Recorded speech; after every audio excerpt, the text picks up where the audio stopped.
ঠিক আছে।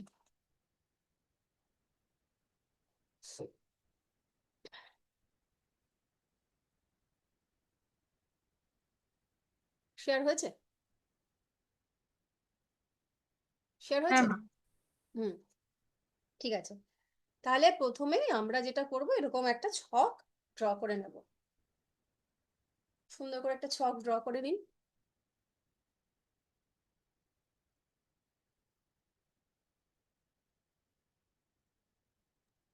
আমি ছকটা কিরম পাশাপাশি যেভাবে আছে ঠিক সেভাবেই না করব? না না না, এটা তো আমি সুবিধার্থে আমি তিনটে আচ্ছা এঁকেছি, আপনারা আচ্ছা। ওপর নিচ করতে হুম। পারেন। একটা প্রথমে আঁকুন, আমরা প্রথমে দৃষ্টিটা আলোচনা করব প্রথম প্রথম ছকটাতে।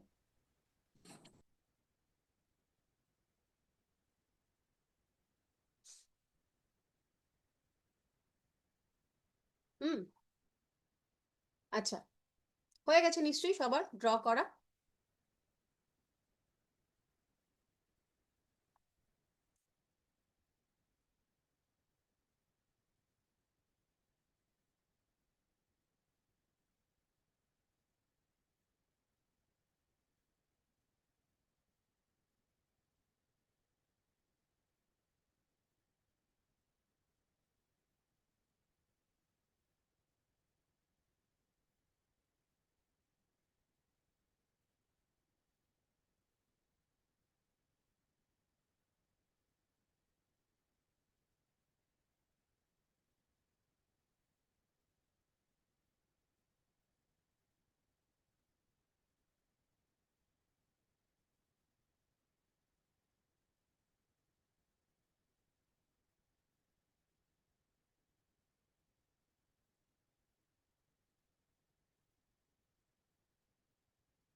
ম্যাম এটা কি লিখবো না চেঞ্জ হবে?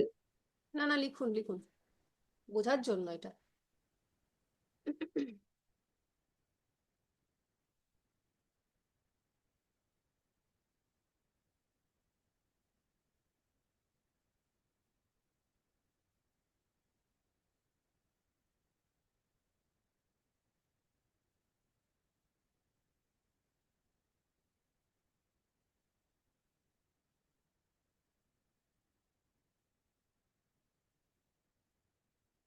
দেখুন, এই যে আমি 9টা গ্রহ, রাহু কেতুটা লিখবো, ওটা পরে লিখছি। এই যে বাকিদেরকে আমি লিখেছি। তো রবি, চন্দ্র, বুধ এবং শুক্র, এই যে 4টি গ্রহ, রবি, চন্দ্র, বুধ এবং শুক্র, এরা ভাবের আমাদের চার্টের মধ্যে যেভাবেই বসুক না কেন, মানে এখানটাতে ধরেছি আমি, এখানটায় শুক্র লিখেছি, এখানে বুধ লিখেছি, এখানে রবি লিখেছি, এটা আমরা বোঝার সুবিধার্থে লিখছি। কিন্তু প্রত্যেকটা চার্টে এই প্লেসমেন্ট গুলো আলাদা আলাদা হতে পারে। যে কোনো জায়গায় এরা বসতে পারে, এখানে এই সানটা এখানে আছে, এখানে বসে যেতে পারে, এখানে বসে যেতে পারে, যে কোনো জায়গায় বসতে পারে। তো এই যে প্ল্যানেট গুলো চার্টের মধ্যে যেখানেই বসুক না কেন, এই 4জনের শুধুমাত্র সপ্তম দৃষ্টি থাকবে। মানে সান ঠিক তার উল্টো দিকের ঘরটায় দৃষ্টি দেবে যেখানেই বসুক, মানে এই ঘরটায় বসেছে মানে এই ঘরে দৃষ্টি দিচ্ছে। সে যদি এই ঘরটাতে বসতো তাহলে এই ঘরটায় দৃষ্টি দিত, যদি এই ঘরটায় বসতো তাহলে এই ঘরটায় দৃষ্টি দিত, যদি এই ঘরটায় বসতো তাহলে এই ঘরটায় দৃষ্টি দিত। এটুকু ক্লিয়ার? এক্স্যাক্টলি আবার মুন যেখানেই বসুক না কেন, তার উল্টো দিকের ঘরটায় সে দৃষ্টি দেবে।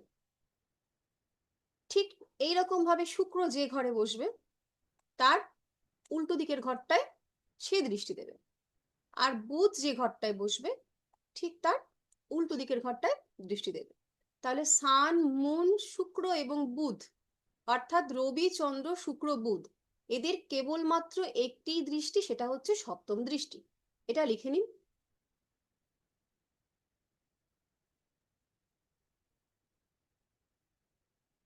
এই সপ্তম দৃষ্টি মানে হচ্ছে প্রভাব। এই প্রভাবটা কিরকম ভাবে থাকবে? কারকত্ব অনুযায়ী ম্যাম আমরা ওটা কি দৃষ্টি বললে? সপ্তম দৃষ্টি? সপ্তম, সেভেন ওকে অ্যাসপেক্ট। ওকে ওকে ম্যাম। এই যে দৃষ্টির মানে হচ্ছে প্রভাব, অর্থাৎ এই যে সান আমরা এখনো কারকত্ব পড়িনি, কারকত্ব আমরা সামনের দিন থেকে পড়া শুরু করব। তো প্রত্যেকটা গ্রহ যে চার্টের মধ্যে ফল দেয়, সেই ফলটা বেসিক্যালি কিরকম ভাবে দেয়, কি হিসেবে দেয়, প্রথম এটাও লিখে রাখুন, প্রথম দেয় হচ্ছে তার কারকত্বের ফল। অর্থাৎ একটা গ্রহ তার যে কারকত্বগুলো আছে, অর্থাৎ সে যেগুলো যে জিনিসপত্রগুলোকে নির্দেশ করছে, সেই কারকত্বের ফলটা প্রথমে দেয়। তারপর দ্বিতীয় নম্বরে ফল দেয় কি, দ্বিতীয় নম্বরে ফল দেয় হচ্ছে ভাবের। অর্থাৎ এইটাকে যদি এই যে এই ঘরটাকে যদি আমরা লগ্ন ধরি, তাহলে এটা হচ্ছে 1 নম্বর ভাব, এটা 2 নম্বর ভাব, এইভাবে এটা 12 নম্বর ভাব। এগুলো আমরা পরে পড়বো, এখনো পড়িনি। তো এই যে প্রত্যেকটা ভাবের একটা নির্দিষ্ট নির্দিষ্ট বিচার আছে, প্রত্যেকটা ঘর থেকে আমরা আলাদা আলাদা রকম বিচার করে থাকি। তাহলে এই যে সান এই ঘরটাতে বসলো, তাহলে এইটা যদি আমরা লগ্ন ধরি 1 নম্বর ঘর, তাহলে এই সানটা লগ্ন সাপেক্ষেও ফল দেবে, লগ্নের উপর বসে আছে। তাহলে কি হলো, প্রথমে দিল তার কারকত্বের ফল, সেকেন্ড দিল হচ্ছে ভাবের ফল, থার্ড দেবে হচ্ছে রাশির ফল।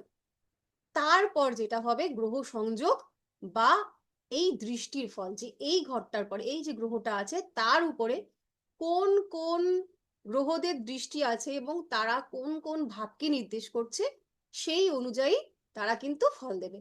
এটুকু ক্লিয়ার নাকি আরেকবার বোঝাবো? ম্যাম টোটাল 4টে বললেন তো, একটা কারকত্ব, একটা ভাব, তারপর রাশি আর দৃষ্টি। রাশি, দৃষ্টি বা সংযোগ, কোনো গ্রহের সাথে কোনো গ্রহের সংযোগ যদি হয়।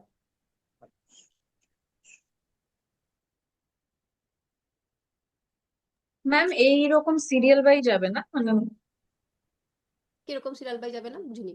মানে প্রথম কারকত্ব, তারপর হ্যাঁ, ভাবের সিরিয়াল ফল, ভাবে যাবে, রাশি। ওরকম প্রথম দেবে সে কারকত্বের ফল, একদম একটা গ্রহ প্রথমে দেবে তার কারকত্বের ফল, সেকেন্ড নাম্বার 2 সেকেন্ডলি দেবে হচ্ছে সে তার ভাবের ফল, 3 নম্বর ভাবে তারপরে দেবে সে হচ্ছে রাশির ফল, 4 নম্বরে এই দৃষ্টি বা সংযোগের ফল। ঠিক আছে? তাহলে একদম প্রথমে এবার এই যে গ্রহটা এখানে বসলো, রবি, সে তার দৃষ্টি দিচ্ছে এই ঘরটাতে।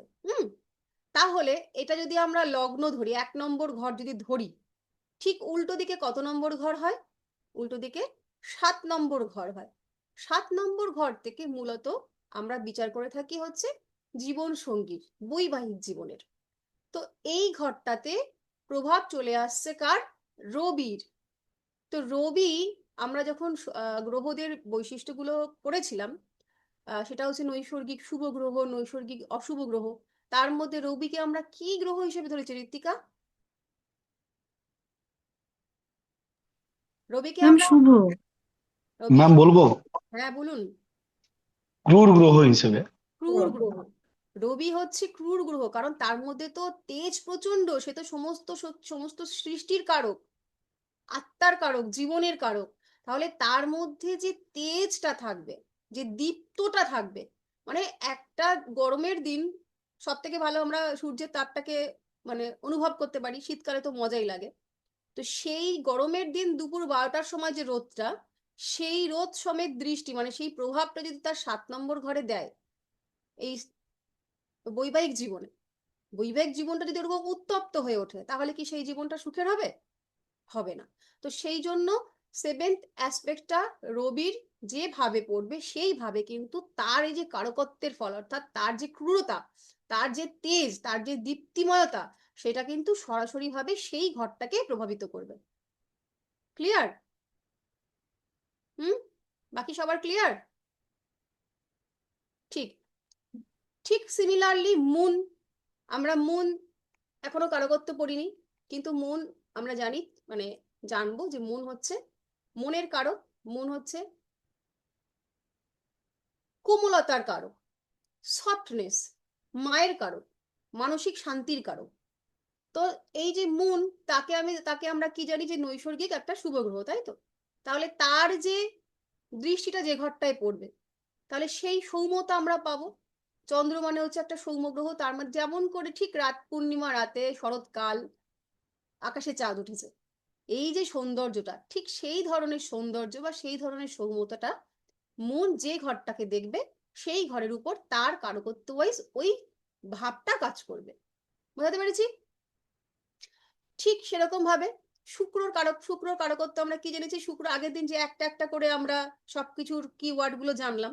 তাহলে শুক্র মূলত কোন ঘরটা, মানে এটার কারকত্ব কি? লাভ, ভালোবাসা, ভালোবাসা। সৌন্দর্য। তাহলে এটাও একটা কি হচ্ছে? এটাও একটা শুভ গ্রহ, এটাও একটা শান্তির গ্রহ, ভালোবাসার গ্রহ। সে কেয়ার করে, যেমন চন্দ্র কেয়ার করে, সে লাভ করে হচ্ছে শুক্র। তাহলে সেই শুক্রের যে সপ্তম দৃষ্টিটা যেখানে পড়বে, শুক্র সম্পদের কারক, সেই ঘরটাতে কিন্তু শুক্রের এই কারকত্বের প্রভাবটা পড়বে। আবার বুধ বুদ্ধির কারক। আমরা এটা কিন্তু কারকত্ব ওয়াইজ ভাবছি, এখনো যেহেতু আমরা ভাব শিখিনি, আমরা বাকিটা শিখিনি, শুধু কারকত্বের আমরা একটা করে ওয়ার্ড শিখেছি, যেটুকু জানি সেটুকু দিয়ে আমরা আজকে শিখছি। তাহলে বুধ হচ্ছে কিনা বুদ্ধির কারক। তাহলে বুধের দৃষ্টিটা যে ঘরটায় পড়বে, সেই ঘরে কিন্তু মানুষটি, জাতক বা জাতিকার বুদ্ধি দিয়ে সে কিন্তু কাজ করতে পারবে সেই ঘর সাপেক্ষে। ঠিক আছে, এইটুকু বুঝলাম আমরা, এটুকু বুঝেছি সবাই? কারো কোনো প্রশ্ন হ্যাঁ ম্যাম বুঝেছি। ম্যাম হ্যাঁ, বুঝেছি। বেশ বেশ। তাহলে এই 4টে গ্রহ আমাদের ক্লিয়ার হয়ে গেল। এরপর আমরা এই ঘরটাতে লিখেছি জুপিটার।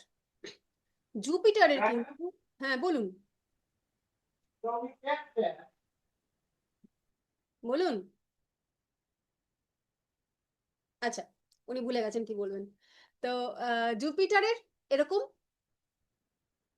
7 নম্বর দৃষ্টি তো আছেই, তার সঙ্গে আরো দুটো স্পেশাল দৃষ্টি আছে। তাহলে এই ঘরটায় যদি জুপিটার বসে, 7 নম্বর দৃষ্টিটা কত নম্বর ঘরে বসবে বলুন? 8 নম্বর ঘরে। 8 নম্বর ঘর। এই ঘরটাতে তার দৃষ্টি পড়বে, ঠিক? আচ্ছা, এই 7 নম্বর দৃষ্টি ছাড়াও তার আছে 5 নম্বর দৃষ্টি এবং 9 নম্বর দৃষ্টি। তাহলে এই ঘরটা থেকে যদি 5 নম্বর দৃষ্টি জুপিটার দেয়, তাহলে কত নম্বর ঘরে তার ষষ্ঠ ভাবে ষষ্ঠ ভাবে পড়বে 5 নম্বর দৃষ্টি এবং এই দশম ভাবে পড়বে 9 নম্বর দৃষ্টি। এই ঘরটায় পড়লো পঞ্চম দৃষ্টি, কি হবে? 1 2 3 4 5। আর নবম, এটা আমরা সপ্তম আগেই পেয়েছি, নবম হচ্ছে এই ঘরটায় দৃষ্টি পড়বে, এই যে নিয়ে এলাম। তাহলে এইটুকু কি ক্লিয়ার? বৃহস্পতির 3টে দৃষ্টি, পঞ্চম, সপ্তম এবং নবম দৃষ্টি। যে ঘরটাতেই বসবে, বৃহস্পতি আমরা দেখেছি এই ঘরটাই বসেছে, তাই আমরা এই ঘরটাকে দৃষ্টি দিয়েছি পঞ্চম দৃষ্টি, এই ঘরটায় দিয়েছি সপ্তম দৃষ্টি, এই ঘরটায় পেয়েছি নবম দৃষ্টি। কিন্তু এই বৃহস্পতিটা যদি এইখানটাতে না বসে এইখানটাতে বসতো, সায়ন্তী বলবে, এইখানটাতে যদি বসতো, তাহলে সপ্তম দৃষ্টি কোথায় পড়তো? ম্যাম দ্বিতীয় ঘর। দ্বিতীয় ঘর। ম্যাম বলবো? না, এই আমি এই শান্তিকে বলতে বলেছি। ঠিক তেমনি মৌসুমী বলুক, যে এই ঘরটায় যদি বৃহস্পতি বসে, তাহলে নবম দৃষ্টি কোথায় পড়বে মৌসুমী? 1 2 3 4 5 কন্যা রাশির ঘরে। তাহলে এই ঘরটা থেকে এই ঘরটা যদি সপ্তম হয়, তাহলে কন্যা রাশি কি করে হচ্ছে? ঠিক করে আরেকবার ম্যাম বলুন। কোনখানটায় বললেন ম্যাম সপ্তম জুপিটারটা দৃষ্টিটাও তো ভুল আছে। এই ঘরটায় সিংহ জুপিটার, রাশির ঘরে। এইটাই জুপিটার বসবে। হ্যাঁ, এইটাই হ্যাঁ, তো জুপিটার। সপ্তম দৃষ্টি এই হচ্ছে সপ্তম সপ্তম দৃষ্টিটা দৃষ্টি তো পড়বে, দ্বিতীয় ভাবে পড়বে না, তৃতীয় ভাবে পড়বে। এই ঘরটায় তৃতীয় ভাবে পড়বে দৃষ্টি, সপ্তম দৃষ্টি। এই ঘরটায় বসলে এই সপ্তম দৃষ্টি, হ্যাঁ। অষ্টম, আর ওটা সিংহ সিংহ রাশির রাশির ঘরে ঘরে। পড়বে সিংহ নবম রাশির ঘরে। দৃষ্টি, আর পঞ্চম দৃষ্টি পড়বে লগ্নে। হ্যাঁ, এইটুকু কি দেখো, তোমাদের এই যে একটুখানি ভুল হচ্ছে, এই ভুলটার জন্যই জিজ্ঞেস করা। যে আবার আমি একটা অন্য ঘরে নিয়ে যাই, ধরো এই ঘরটাতে বৃহস্পতি বসেছে, ঠিকঠাক করে সময় নিয়ে গুনে বলো, তাড়াহুড়ো করে ভুল বলতে হবে না। এই ঘরটায় বৃহস্পতি বসেছে, নবম দৃষ্টি কত নম্বর ঘরে বসবে? প্রতীক বলো। ম্যাম বৃশ্চিক, দেখো, বৃশ্চিক রাশির ঘরে। খুব সহজ করে যদি এই দিক দিয়ে গুনতে অনেকটা অসুবিধা হয়ে যায়, অনেকটা ঘর গুনতে হবে, এই উল্টো দিক দিয়ে গুনবে। যদি এটা লগ্ন ভাব হয়, এটা 12, এটা 11, এটা 10, এটা নবম, এভাবে গুনবে। বৃশ্চিক এদিক দিয়ে বৃশ্চিক রাশি। হ্যাঁ, এদিক দিয়ে গুনতে কমের মধ্যে হলে পরে এদিকে সবসময় মনে রাখবে যে ঠিক তার উল্টো দিকের ঘরটা হচ্ছে সপ্তম ঘর। এই ঘরটা 1 নম্বর ঘর হলে এইটা হচ্ছে তার সপ্তম ঘর, এই ঘরটা 1 নম্বর ঘর হলে এইটা হবে তার সপ্তম ঘর, তেমনি এই ঘরটা 1 নম্বর হলে এইটা হবে তার সপ্তম ঘর, ঠিক উল্টো দিকের ঘরটা হচ্ছে সপ্তম। তাহলে সপ্তমটা আমরা আগে ধরে বের করে নেব, তার আগে পরে আমরা গুনে নেব। ঠিক আছে? আর এবার দেখি আরো কেউ একজন বলুক, দেখি কে বলবে, বলুক ম্যাম আমার। আমার একটুখানি জিজ্ঞাসা আছে, হ্যাঁ আপনি হ্যাঁ ওই যে বলুন। বললেন না সানের যে ওই পরের ঘরটাতে বসছে, প্রথমে যদি 12 নম্বর ঘরটাতে যদি ধরুন আমি বৃহস্পতি বসছে, এই ঠিক ঘরটাতে আছে তাহলে, বৃহস্পতি বসছে, হ্যাঁ। হ্যাঁ তাহলে তার নবম ঘর হবে তাহলে আমার বৃহস্পতি যদি এখানে বসে তাহলে নবম ঘর হবে, যেখানে আপনি শুক্রটা লিখেছেন ওটা নবম ঘর হবে। না না, আমরা তো এইভাবে গুনবো না, এটা এক হয়ে ও যাবে যখন এখানে যদি তার হবে, এটা তার 1 নম্বর, বা যখন যে যেখানে বসছে। হুম। হুম এটা ভালো করে সবাই বুঝে নাও, যে গ্রহটা যেখানে বসছে সেইটা হুম হবে তার 1 নম্বর ঘর, ঠিক হুম আছে? তাহলে বৃহস্পতি যখন এখানে বসে আছে, এখান থেকে হুম আমরা গুনবো 1 2 3 4 5 6 7 8 9। বোঝা আচ্ছা, গেছে? এদিক থেকে গুনবো, ওকে। হুম হ্যাঁ, হুম হুম হুম অ্যান্টি হুম। ক্লকওয়াইজ গুনবো আমরা মানে সব। অ্যান্টি ঘড়ি ক্লক কাঁটা হয়। করেছি। হ্যাঁ। আচ্ছা আবার আমি যদি ধরো ক্লকওয়াইজ। এইখানটায় ধরো এই যে বুধের জায়গাটাতে বৃহস্পতি বসে আছে, সুবিনা বলো, এখানটাতে বৃহস্পতি বুধের বসে জায়গায় আছে। বৃহস্পতি, হ্যাঁ তাহলে হ্যাঁ, এখানে নবম ভাব যেটা, নবম দৃষ্টি যেটা দেবে হচ্ছে 7 নম্বর দিয়ে 8 নম্বর দিয়ে, তাহলে এই মার্সের জায়গাটাতে নবম দৃষ্টি দেবে। ওটা কি জায়গা বলো? মার্সের জায়গাটাকে কি জায়গা বলে? 6, মানে 6 নম্বর ঘর যেটা, তার নাম কি? কন্যা কন্যা। কন্যা রাশি। কন্যার ঘর যেটা, মানে কন্যার ঘর যেটা। এক্স্যাক্টলি। আচ্ছা, এখানটায় ধরো এই বুধের জায়গাটাতেই বৃহস্পতি বসে আছে, সুবিনা বলো 5 নম্বর ঘর কোথায়? 5 নম্বর দৃষ্টি কোথায় যাবে? রাশির নাম পাঁচ বলতে নম্বর হবে কিন্তু। বুধের জায়গাটাতে যদি বৃহস্পতি বসে থাকে তাহলে 5 নম্বর দৃষ্টি যাচ্ছে 1 2 3 4 5, হুম, মানে মকরে মিথুনের জায়গা। না, ঠিক করে বলো। মকরে মকরে মকরে না না, এই ঘরটায় বসে বৃষ আছে, রাশি বুঝতে ম্যাম। হবে, মকরে বসে আছে, তাহলে দৃষ্টি পাঁচ বৃষ নম্বর রাশি। দৃষ্টি কোথায় যাবে? গোনো। বৃষ রাশিতে ম্যাম। হ্যাঁ, এই তো 1 সুবিনা 2 বলুন। 3 4 বৃষতে 5, বৃষতে বৃষতে যাবে, বৃষতে, সরি আমি কাউন্টিং ভুল হ্যাঁ, করলাম, বৃষতে যাবে ম্যাম। ঠিক আছে, আর কেউ কিচ্ছু বলবে না, সুবিনাকে ক্লিয়ার করি, বাকিরা তো বুঝে গেছে। সুবিনা ধরে হুম নাও এই বৃশ্চিকের ঘরটাতে বৃহস্পতি বসে আছে, এই ঘরটায় বৃহস্পতি বসে আছে। হুম। হুম হুম তাহলে এই ঘরটা যদি বৃহস্পতি বসে থাকে, তাহলে হুম। তার নবম দৃষ্টি কোথায় পড়বে? নবম দৃষ্টি পড়বে 8 9, মানে হচ্ছে মেষ বৃষ মিথুন কর্কটের ঘরে। কর্কটের ঘরে। পঞ্চম দৃষ্টি কোথায় পড়বে? পঞ্চম দৃষ্টি পড়বে, বৃহস্পতি এখানে বসছে, তাহলে 1 2 3 4 5 মিনের ঘরে। আচ্ছা, তো একটা জিনিস 1 2 3 4 5 এইভাবে না গুনে, মানে তোমাদের বাড়িতে যেটা কাজ থাকবে, তোমাদের কিন্তু এখনো অনেকেরই রাশির নাম ভালোভাবে মনে নেই, যার জন্য বলছো ওই মার্স যেখানে বসে আছে ওই 6 নম্বর ঘর, এই রকম ভাবে না মানে বলাটা চলবে না। আমাদের আচ্ছা। প্রত্যেকটা রাশির নাম একেবারে জলের মতন মুখস্থ করে নিতে হবে। আর এই ভাবগুলো মানে এই যে ঘর সাপেক্ষে, এইটা যদি 1 নম্বর ঘর হয় তাহলে 10 নম্বর ঘর আমার এইটাই হবে, 11 নম্বর ঘর এটাই হবে, 6 নম্বর ঘর এটাই হবে, এই যে মনে রাখাটা, প্রত্যেকে আলাদা আলাদা করে বাড়ির খাতাতে এরকম প্লেন ছক আঁকবে। হুম। ছক হুম এঁকে এখানটা লিখবে মেষ লগ্নের চার্ট, এখানটায় মেষ লগ্ন লিখবে, তাহলে এটা হচ্ছে 1 নম্বর ঘর। মেষ লগ্নের মানে নিজেই নিজেকে প্রশ্ন করবে 6 নম্বর ঘর, এখানে চলে যাব। আবার কি ভাববে মেষ লগ্নের সাপেক্ষে 9 নম্বর ঘর, এখানে চলে যাব। আবার মেষ লগ্নের সাপেক্ষে 4 নম্বর ঘর, এখানে চলে যাব। মানে এই যে আমি বলতে পারছি যে লগ্ন হুম হুম সাপেক্ষে আমার আমার সামনে যখন চার্ট আসবে, ক্লায়েন্ট আসবে, তখন আমি 1 2 3 4 5 এভাবে গুনবো না, আমাকে সেট করে হুম। বলতে হবে যে এই ঘরটাতে এই সমস্যা আছে। মনে মনে তুমি গুনতেই পারো, একটা চার চট আর কাজ করতে করতে তোমাকে আর গুনতেও হবে না, কিন্তু এই অভ্যাসটা কিন্তু তৈরি করে ফেলতে হবে। যে যেমন ধরো সুবিনা যদি এইটা কারোর এই ঘরটা যদি কারোর লগ্ন হয়, এটা কোন লগ্ন হুম বলো? হুম। এটা হচ্ছে কুম্ভ কুম্ভ লগ্ন। লগ্ন ম্যাম। তাহলে কুম্ভ লগ্নের ক্ষেত্রে তার সপ্তম হাউস কোনটা হবে? কুম্ভ একবার লগ্নের ক্ষেত্রে সিংহ তার সপ্তম হাউস হবে এইটা, সিংহ এইটা হবে। এইটা কোনটা? সিংহ। হবে। আচ্ছা এইভাবে করতে হবে, ওকে ম্যাম। হ্যাঁ, ওইটা না পড়লে কিন্তু জীবনেও মনে থাকবে না, ঠিক আছে? যে মনে 1 2 3 করে করে গুনলে কিন্তু, তো ছাট করে করে যে এই ঘরটাই যেমন ধরলাম আমি এই যে ধনু রাশি, সুবিনাই বলুক হুম ধনু রাশির ঘর হুম। বলো কোনটা হবে তার সপ্তম 7 নম্বর ঘর? ধনু রাশি যদি এটা হয় তাহলে মিথুনের ঘরটা। এক্স্যাক্টলি এরকম মনে রাখবে যে এই ঘরটা তো তার 1 2 3 তার ঠিক উল্টো দিকের 1 2 3, এইটা হলে তার ঠিক এই উল্টো দিকের 1 2 3 এটাই হবে, গুলোবে না আচ্ছা তাহলে। 1 2 সাত 3 এবার। নম্বর ঘর দেখো সবসময় মনে রাখবে, এইরকম যদি হয় এই যে 4টে রাশি 1 হুম 2 3 4, অর্থাৎ মেষ, তুলা, কর্কট এবং মকর, এই 4টে হুম। যদি কারোর লগ্ন হয়, এদের সমসপ্তমটা খুব সোজা, একদম উল্টো দিকের ঘর, এইভাবে যাবে। মানে এইটা যদি কারোর লগ্ন হয় তাহলে এটা তার 7 নম্বর ঘর, এটা কারোর লগ্ন হলে এটা তার 7 নম্বর ঘর, একদম ক্লিয়ার, খুব সোজা। তারপরে আমরা আসবো কোনাকুনি। এটা কারোর হলে হুম। পরে এইটার 1 নম্বর ঘর পরে যদি এইটা কারোর লগ্ন হয়, ঠিক এর পরের ঘরটা হবে। তাহলে এইটা যদি হয় তাহলে এর 1 নম্বর 2 নম্বর ঘর, ঠিক এইখান থেকে 1 নম্বর 2 নম্বর ঘর, এটা 7 নম্বর ঘর হয়ে গেল। আর বাকি তো 4টে কোণ ওকে হয়ে গেছে। বোঝা ম্যাম গেল? বলছি এইভাবে প্র্যাকটিসটা করলে হয় না যে 1 7 2 8 3 9 4 10 5 11? ওটা তো করলে হয়ই, কিন্তু এই যে 1 7 4 10 2 8 এগুলো তো করবে, কিন্তু কথা হচ্ছে তার আগে ওই যে গুলি যাবে কোনটা 8 কোনটা 7, এখনো তো রাশি ক্লিয়ার হয়নি, তাই না?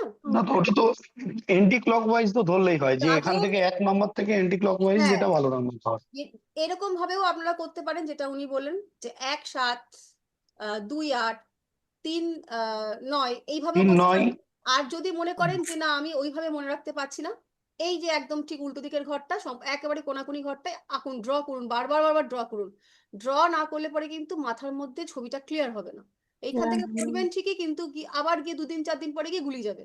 আর প্রথমে হচ্ছে সকলকেই বলবো, যারা একদম নতুন, যারা একটু প্র্যাকটিস করে আছেন, অনেকটা জেনে গেছেন, তাদের তো চাপ নেই, তারা তো জানেনি।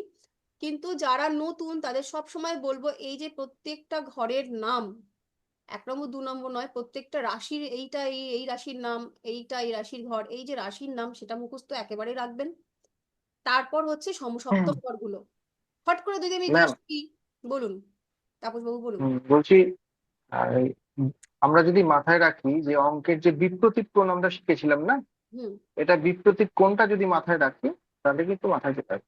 আপনি তো দ্বিপ্রতীক এখানে সব সময় মনে আছে সেটাই বিপ্রতীক কোণ, বিপ্রতীক কোণ হচ্ছে এই দুটো সরলরেখা যদি পরস্পরকে ছেদ করে তাহলে বিপরীত কোণ দুটো কোণগুলোকে বিপ্রতীক কোণ বলি। হ্যাঁ, উনি এই যেটা বলছেন বিপ্রতীক সেটাও কোণটাই বলা যেতে হচ্ছে পারে। এখানে, হ্যাঁ হ্যাঁ, বিপ্রতীক কোণটা করলে আপনার আপনি দুটো সরলরেখা পরস্পরকে ছেদ করছে ধরুন, বাকিগুলো কিছু নাই, কেবল ক্রস চিহ্নটা আছে, যার যেই তাহলে বিপরীত। হ্যাঁ, সূত্রটাতে ভালো লাগে সে সেই সূত্র ধরে এগোবেন। মূল কথা হচ্ছে ঘরগুলোকে মনে রাখতে হবে, কার সাপেক্ষে, লগ্ন সাপেক্ষে কার কোনটা ঘর। মানে যেমন এইটা আমরা জানি মেষ লগ্ন, এটা কালপুরুষের ঘর, এটা তো ফিক্সড সকলেরই জানা। কিন্তু এইটা বাদেও যখনই পরপর পরপর লগ্নগুলো চেঞ্জ হয়ে যাবে, এইটা লগ্ন হবে এইটা লগ্ন হবে, তখন তার সঙ্গে সঙ্গে ঘরগুলো চেঞ্জ হবে। এইটা আপনারা কিন্তু বাড়িতে প্র্যাকটিস করবেন, একটা ফ্রেশ খাতা নেবেন, দিয়ে আলাদা আলাদা 12খানা এরকম ছক কাটবেন। ছক কেটে আলাদা আলাদা 12টা এরকম লগ্ন বের করবেন, যে একটা মেষ লগ্নের চার্ট, একটা বৃষ লগ্নের চার্ট, ঠিক একদম ঝাটঝাট করে নিজেকে উত্তর দেবেন। 7 নম্বর ঘর কোনটা নিজে বলবেন, 6 নম্বর ঘর কোনটা নিজে বলবেন, দিয়ে তার সমস্তগুলো বের করবেন। ঠিক আছে? তাহলে আমরা বৃহস্পতির দৃষ্টিটা যে পড়লাম সেটা কি সবার ক্লিয়ার হয়েছে? 5 7 9 টুকু ক্লিয়ার হয়েছে? কারো কোনো প্রশ্ন আর আছে? হ্যাঁ ম্যাম। বলুন। ক্লিয়ার? আচ্ছা, তাহলে এবার এই 5 নম্বর 7 নম্বরের এই মানেগুলো আমরা একটু জেনে নেবো যে এরা আমাদের কি ফল দেবে। 5 নম্বর, বৃহস্পতির পঞ্চম দৃষ্টি হচ্ছে আপনার পরবর্তী জীবন। অর্থাৎ এই যে এইখানটায় জুপিটার বসে আছে, এটা তার লগ্ন, সে 5 নম্বর ভাব দিয়েছে, 5 নম্বর দৃষ্টি দিয়েছে কোথায়? কন্যার ঘরে। অর্থাৎ এই কন্যার ঘরের যে কারকত্বগুলো, যেটা আমরা নেক্সট ক্লাসে পড়বো, এখনো পড়িনি আমরা, সেই কারকত্বগুলো আমাদের পরবর্তী জীবনটাকে প্রভাবিত করবে, পরবর্তী জীবন না, পরবর্তী জন্মটাকে প্রভাবিত করবে। অর্থাৎ এই যে মানুষটার পঞ্চম দৃষ্টি, জুপিটারের পঞ্চম দৃষ্টি যে ভাবটায় পড়েছে, দেখুন জুপিটার এমন একটা গ্রহ, এটাকে বলা হয় প্রদীপের মতন।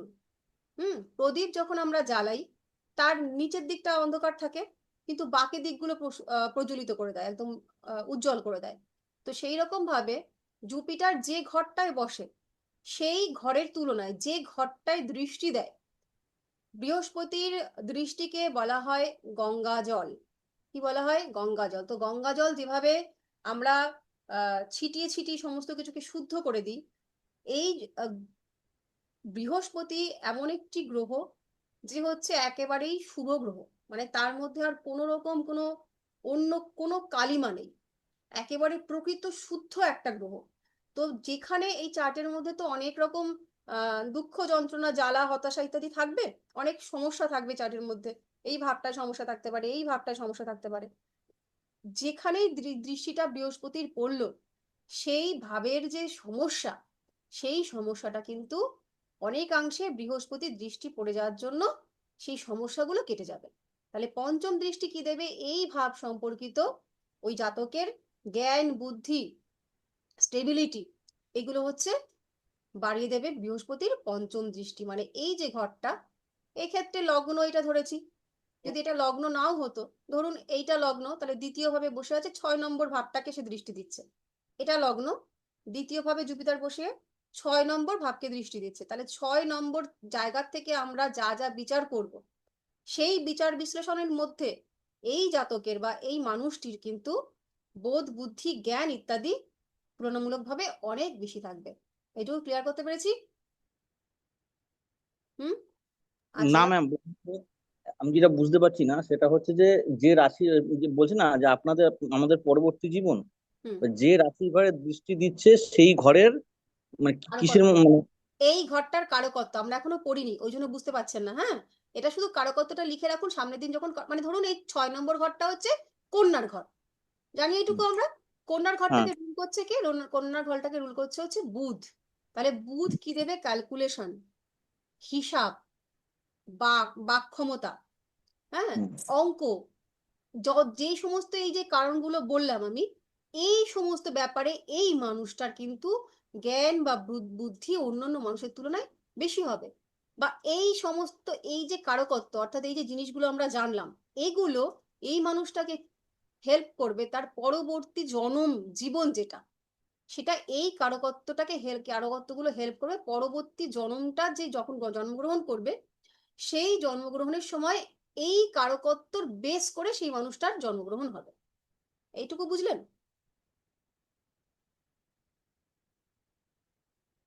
এটুকু বুঝলেন নাকি ম্যাম বুঝলেন? বলছি শুধু এটা, ম্যাম শুধু কি এটা পঞ্চম ঘর থেকেই পরের জন্মটা বলছেন নাকি সব? শুধুমাত্র এই যে জুপিটারের পঞ্চম দৃষ্টি, শুধু এই ঘরটাই। এবার সপ্তম দৃষ্টি নিয়ে আমরা আলোচনা করব। সপ্তম দৃষ্টির অর্থাৎ কি, অর্থ কি? সপ্তম দৃষ্টি হচ্ছে ঘাত প্রতিঘাত ট্যাকেল করার ক্ষমতা দেবে এই বৃহস্পতি। অর্থাৎ এই যে জুপিটার 7 নম্বর দৃষ্টি দিয়েছে এই ঘরটায়, বৃশ্চিক, এই ঘরটার যা কিছু ঘাত প্রতিঘাত হবে, মানে এই ঘরটা লগ্ন সাপেক্ষে, যদি এইটা লগ্ন ধরি, লগ্ন সাপেক্ষে এটা হচ্ছে 8 নম্বর ঘর। এই ঘর থেকে আমরা দুঃখ, যন্ত্রণা, পীড়া ইত্যাদি বিচার করি। দেখুন আপনারা ভাব এখনো পড়েননি, কারকত্ব এখনো পড়েননি বলে একটু অসুবিধা হচ্ছে। ভাব কারকত্ব যখন পড়ে নেবেন তখন এটা একদম ক্লিয়ার হয়ে যাবে, তখন এটা আরেকবার আপনারা পড়ে নেবেন। তো এই যে এই অষ্টম ভাব থেকে আমরা দুঃখ, যন্ত্রণা, পীড়া, হতাশা ইত্যাদির বিচার করি, এই সংক্রান্ত ঘাত প্রতিঘাত যদি এই মানুষটার জন্মচার্টে তৈরি হয়, তখন মানে এই যে এখান থেকে এমনি ঘাত প্রতিঘাত, দুঃখ যন্ত্রণা থাকবে, জুপিটারের এই যে 7th অ্যাসপেক্ট, সে কি করবে? যে এই দুঃখ যন্ত্রণাগুলোকে প্রশমিত করবে। বুঝাতে পারলাম? ম্যাম, তার মানে সপ্তম ঘর অনুযায়ীও মানে পঞ্চম ঘর অনুযায়ীও দেবে, আবার সেই ঘরে যে রাশি আছে সেই রাশি অনুযায়ীও দেবে একদম। শুভ ফল। এই শুভ ফলটা যে রাশি, আমি কি বলেছি আগে? কারকত্ব, প্রথমে সে কারকত্বের ফল দেবে। এই যে কারকত্বগুলো আমরা যখন পড়বো না তখন বুঝতে পারবেন। আজকে একটু শুধু শুনে আর একটু লিখে রাখুন, একটু সমস্যা হচ্ছে আমি বুঝতে পারছি, কিন্তু এইটা একটু আমরা প্রাথমিক তো একটু শিখে নিয়ে এরপরে যখন আমরা কারকত্বগুলো জানবো তখন একদম আমরা এই রুলগুলো অ্যাপ্লাই করাটা শিখে যাবো। যে এই ঘরটা থেকে আমরা যা একটা মানুষের যে কোনো ঘর, এইটাতে যেমন ধরুন এই 8 নম্বর দৃষ্টিটা এই 8 নম্বর ঘরে পড়েছে, সাপোজ এটা মেষ লগ্ন, তাই জুপিটার এখানটায় বসে আছে বলে 8 নম্বর এই সপ্তম দৃষ্টিটা 8 নম্বর ঘরে গিয়ে পড়েছে। এবার ধরুন মেষ লগ্নটা ঠিক আছে কিন্তু বৃহস্পতিটা এখানে বসেনি, বৃহস্পতিটা এইখানে বসেছে, তাহলে এখানে বসে তার 7 নম্বর দৃষ্টিটা কোথায় পড়েছে? এখানে পড়েছে, তাই তো? এই ঘরটা পড়েছে তো। এই ঘরটা মেষ লগ্নের কত হ্যাঁ ম্যাম। নম্বর ভাব? এই ঘরটা মেষ লগ্নের 10ম ভাব। কর্মভাব। হ্যাঁ, 10ম থেকে আমরা কাজের বিচার করি। হুম। তাহলে এই কাজের ক্ষেত্রে যদি এই মানুষটার কোনো রকম ঘাত প্রতিঘাত শুরু থাকে, কাজের জীবনে, কর্মজীবনে যদি এই মানুষটার কোনো রকম ঘাত প্রতিঘাত থাকে, তাহলে বৃহস্পতির সপ্তম দৃষ্টি সেই ঘাতটাকে কমিয়ে দেবে। কাজের জায়গায় যে সমস্যা তৈরি হওয়ার কথা, ধরুন এখানটায় বসে আছে কেতু, এখানটায় কেতু বসে আছে 10ম ভাবে, তাহলে কেতু বসে থাকায় কাজের জায়গায় সমস্যা সৃষ্টি করবে, ঠিক আছে? কিন্তু যদি শুধু কেতু বসে থাকতো, বৃহস্পতির দৃষ্টি নেই, তাহলে কেতু এখানে কাজের জায়গায় সমস্যাটা বেশি দেবে, তার কাজের জায়গায় মন লাগবে না, তার বারবার কর্ম চেঞ্জ করতে হবে। কিন্তু যদি এখানটায় বৃহস্পতি বসে তার দৃষ্টিটা দেয়, তাহলে কেতু যতটা ক্ষতি করবে বলে বসেছিল সেই ক্ষতিটা কিন্তু আর করতে পারবে না। স্যার বুঝেছে, এইটুকু বুঝেছেন? ক্লিয়ার নাকি আর আরো বুঝাবো? না ঠিক আছে। আচ্ছা, আর হচ্ছে নবম দৃষ্টি। নবম দৃষ্টি হচ্ছে আশীর্বাদ। বৃহস্পতির নবম দৃষ্টি হচ্ছে আশীর্বাদ। দেখুন, আমরা যখন পড়েছি এর আগে যে ভাগ্য পরিবর্তন করা যায় কি যায় না, সেই সাপেক্ষে আমরা একটা জায়গায় পড়েছিলাম, বলেছিলাম আমরা, আপনাদের মনে আছে কিনা, যে আশীর্বাদ তার কিন্তু ক্ষমতা অসীম। এই যে কেউ আপনার মাথায় হাত রেখে বলে দিল যে সৌভাগ্যবান হও বা সৌভাগ্যবতী হও, সেই মানুষটার যদি নবম ভাব ভালো হয় বা সেই মানুষটা যদি শুদ্ধ আত্মার একজন মানুষ হন, তাহলে আপনার ক্ষেত্রে কিন্তু এই আশীর্বাদটা খুব মানে কার্যকরী। যার জন্য আমরা সমস্ত এই যে দেব দেবতার স্থানগুলোতে তীর্থ ভ্রমণ করি, মাথা ঠেকি, কারণ যে এই দেবতা বা এই যেখানে যে শক্তি আছে তার যাতে আমরা আশীর্বাদ ধন্য হতে পারি।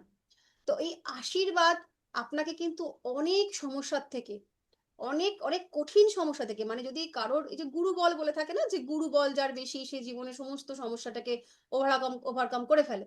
তো গুরু বল বলতে আপনার যারা গুরুজন আছেন, আপনার বাবা মা বা আপনার গুরুস্থানীয় ব্যক্তি যারা, তাদের যদি আশীর্বাদের হাত আপনার মাথার উপরে থাকে, তখনই থাকবে যখন বৃহস্পতি ভালো থাকবে। তো সেই সময় কিন্তু, সেই কারণে কিন্তু আপনার জীবনে আসা অনেক সমস্যা আপনি উতরে যাবেন। তো সেই কারণে বৃহস্পতির নবম দৃষ্টিটাকে বলা হয় আশীর্বাদ। যে ঘরটায় পড়বে সেই ঘরটাতে কিন্তু, সেই ঘরটার যে ভাব, মানে ভাবের বা কারকত্ব যেগুলো আছে, সেইখানে কিন্তু বৃহস্পতি আশীর্বাদের মতন ফল দেবে। আর আমরা পূর্বজন্ম থেকে যে কর্ম করে যা নিয়ে এসেছিলাম এ জন্মে, যেটা আমরা বলবো সঞ্চয় করে নিয়ে এসেছি এই জন্মে, সেইটাকে কাজে লাগিয়ে কিভাবে রিফর্ম করব, সেটা কিন্তু বৃহস্পতির নবম দৃষ্টি দেখায়। অর্থাৎ যে ভাবটায় বৃহস্পতির নবম দৃষ্টি পড়ে, সেই ভাবটাতে আমাদের কিন্তু পূর্বজন্মের কর্মফলটা সঞ্চিত আছে, সেটার মাধ্যমে কিন্তু আমরা এই জন্মটাকে রিফর্ম করতে পারবো। সেটা কিভাবে পারবো আর একটু যখন আমরা পড়াশোনা করব তখন জানবো। তো এই যে বৃহস্পতির তিনটে দৃষ্টি, এটা নিয়ে আমাদের মোটামুটি বোঝা গেল। ম্যাম বলছি কোন ঘর কি কি ইন্ডিকেট করছে এগুলো কি কারকত্ব থেকে হ্যাঁ বুঝবো? হ্যাঁ হ্যাঁ, ওটা আমরা আর একটা দুটো ক্লাস মনে হয় লাগবে কারকত্ব ঢুকতে, তারপরে মানে সমস্ত। ম্যাম মেনলি হচ্ছে এই 5 নাম্বার 7 নাম্বার আর 9 নাম্বার ঘরে সবসময় একটা শুভ ফল দেবে, যে যে একদম একদম, পরিস্থিতিতেই থাকছে এটা সেই বৃহস্পতি হিসেবে। দেবে, ম্যাম বৃহস্পতির ওই যে দৃষ্টি মানুষের সবসময় শুভ। হ্যাঁ, জীবন, বৃহস্পতির দৃষ্টি সবসময় শুভ। যে দৃষ্টিই পড়ুক না কেন, পঞ্চম সপ্তম নবম যে দৃষ্টিই পড়ুক না কেন, সবসময় শুভ ফল দেবে। কিন্তু কোন ভাব, মানে কোন দৃষ্টিটা কি ফল দেবে, আলাদা আলাদা ফল, সেই হুম। আলাদা আলাদা আমি বলে দিলাম যে এই পঞ্চম এই ফল দেবে, সপ্তম এই ফল দেবে এবং নবম এই ফল দেবে। কিন্তু ওভারঅল বৃহস্পতির দৃষ্টি সবসময় শুভ ফল দেবে, যদি না বৃহস্পতি কোনো খারাপ ভাবের কারক হয়। সেটা আর একটু পরে গিয়ে বুঝবো, এখন বুঝলে বললে মাথার উপর দিয়ে চলে যাবে। প্রথমে ম্যাম এইটুকু বলছি আমরা পঞ্চম জানি দৃষ্টি যে হচ্ছে আমাদের বৃহস্পতির পরবর্তী দৃষ্টি। জীবন, নবম দৃষ্টি আশীর্বাদ, আর সপ্তম দৃষ্টিটা কি ম্যাম? ঘাত প্রতিঘাতে আপনি কিভাবে স্ট্রাগলটা করবেন, এই ঘর যে ঘাত প্রতিঘাত দেবে, সেখান থেকে ট্যাকেল করাটা শেখাবে হচ্ছে জুপিটার। মনে করুন এই যে প্রত্যেকটা ঘর, তো এই যে 12টা আলাদা আলাদা ঘর, এই প্রত্যেকটা ঘর থেকে কিছু কিছু বিচার করা হয়। হুম, মানে এটাতে যেমন দুঃখ যন্ত্রণা বিচার করেছি, এটা ধরুন বাবার ঘর, এইটা কাজের ক্ষেত্রের ঘর। তো ধরুন আপনার বাবার ক্ষেত্রে কোনো রকম অবস্ট্রাকল আসবে, বা কাজের ক্ষেত্রে কোনো রকম অবস্ট্রাকল আসবে, বা এইখানটা হচ্ছে আমাদের বন্ধু বান্ধবের ঘর। সেইখান থেকে যে সমস্যাটা আমাদের জীবনে আসতে পারতো, যদি কোনো খারাপ সংযোগে আমাদের সেখানে কোনো রকম খারাপ সম্ভাবনা ইন্ডিকেট করে, সেই সম্ভাবনাটাকে যতটুকু খারাপ হওয়ার কথা ছিল, যদি বৃহস্পতির দৃষ্টি পড়ে, সেই খারাপটা আর অত খারাপ হবে না। এটা হচ্ছে সাধারণ বাংলা কথা। এবার ক্লিয়ার? হ্যাঁ ম্যাম ক্লিয়ার। বেশ, এইবার আমরা লিখবো হচ্ছে মঙ্গল। মঙ্গলের এখানটায় মঙ্গল লিখে দিই। এই ঘরটা ম্যাম বলছিলাম যে মানে বৃহস্পতি যেই ঘরে বসবেন সেই ঘরটায় কি প্রবলেম্যাটিক হয়ে যাবে, মানে ওই ঘরটা বৃহস্পতি? প্রবলেমেটিক হয় না, ওই ঘরটার যে ভাবটা আছে সেই ভাবটা একটু নাশ হয়, কিন্তু সেটা আরেকটু পরে কি জানবো। তবে জুপিটার যে ঘরটায় বসে সেই ঘরের তুলনায় যে ঘরে দৃষ্টি দেয় তার ফলটা ভালো দেয়। ঠিক আছে? উল্টো দিকে আবার শনি যে ঘরে বসে, শনি সেই ঘরের ফল ভালো দেয়, দৃষ্টিটা খারাপ দেয়। ঠিক আছে? এটা লিখে নিন, এটা আপনাদের ওই প্রেডিকশনের সময় কাজে লাগবে। ম্যাম আরেকবার বলবেন? শনি। শনি যে ঘরে বসে সেই ঘরের ভালো হুম ফল দেয়, দৃষ্টিতে খারাপ হুম ফল দেয়। ওকে।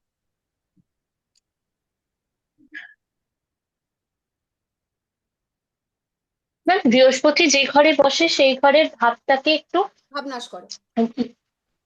আচ্ছা তবে সেটা কিন্তু শর্ত সাপেক্ষে, কখন কি সেটা আবার বুঝতে হবে, এবার সব ক্ষেত্রে এটা ভেবে নিও না।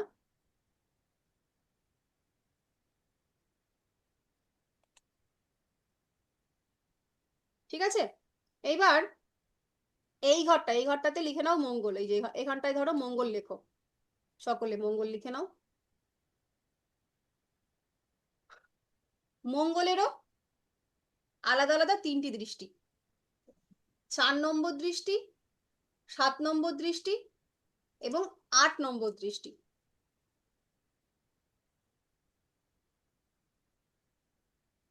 ঠিক আছে? এই ঘরটাই ধরো বসেছে, তাহলে 4 নম্বর ঘরের দৃষ্টি কোথায় যাবে? 4 নম্বর দৃষ্টির একটা কি বললেন? 8 নম্বর? 4, 7, 8।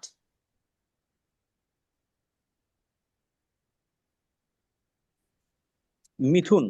শুনে মিথুন। মিথুনের ঘরে যাবে। তাহলে দিয়ে দিলাম মিথুনের ঘরে, এখান থেকে 4 নম্বর মিথুনের ঘরে দিলাম। আবার 7 নম্বর, তাহলে 7 নম্বর ঘরে কোথায় যাবে? ষষ্ঠ ভাবে যাবে ম্যাম, কন্যা রাশির ঘরে। কন্যা রাশি। এই যে কন্যা রাশি। আপনারা বাকিরা কিন্তু বুঝে নিয়েন, ওরা কিন্তু বুঝতে পারছে। যাদের সমস্যা তারা মুখ ফুটে বলবেন, এটা তো অঙ্কের মতন, গুলিয়ে গেলে কিন্তু পরে আর বোঝানোর মানে জায়গাটা শক্ত হয়ে যাবে। তাহলে 4 নম্বর ঘর এখানে দৃষ্টি দিল, 7 নম্বর এখানে দৃষ্টি দিল, 8 নম্বর কোথায় দৃষ্টি দেবে? তুলা রাশি। উত্তম ভাবে তুলা রাশির ঘরে। তুলা রাশির ঘরে।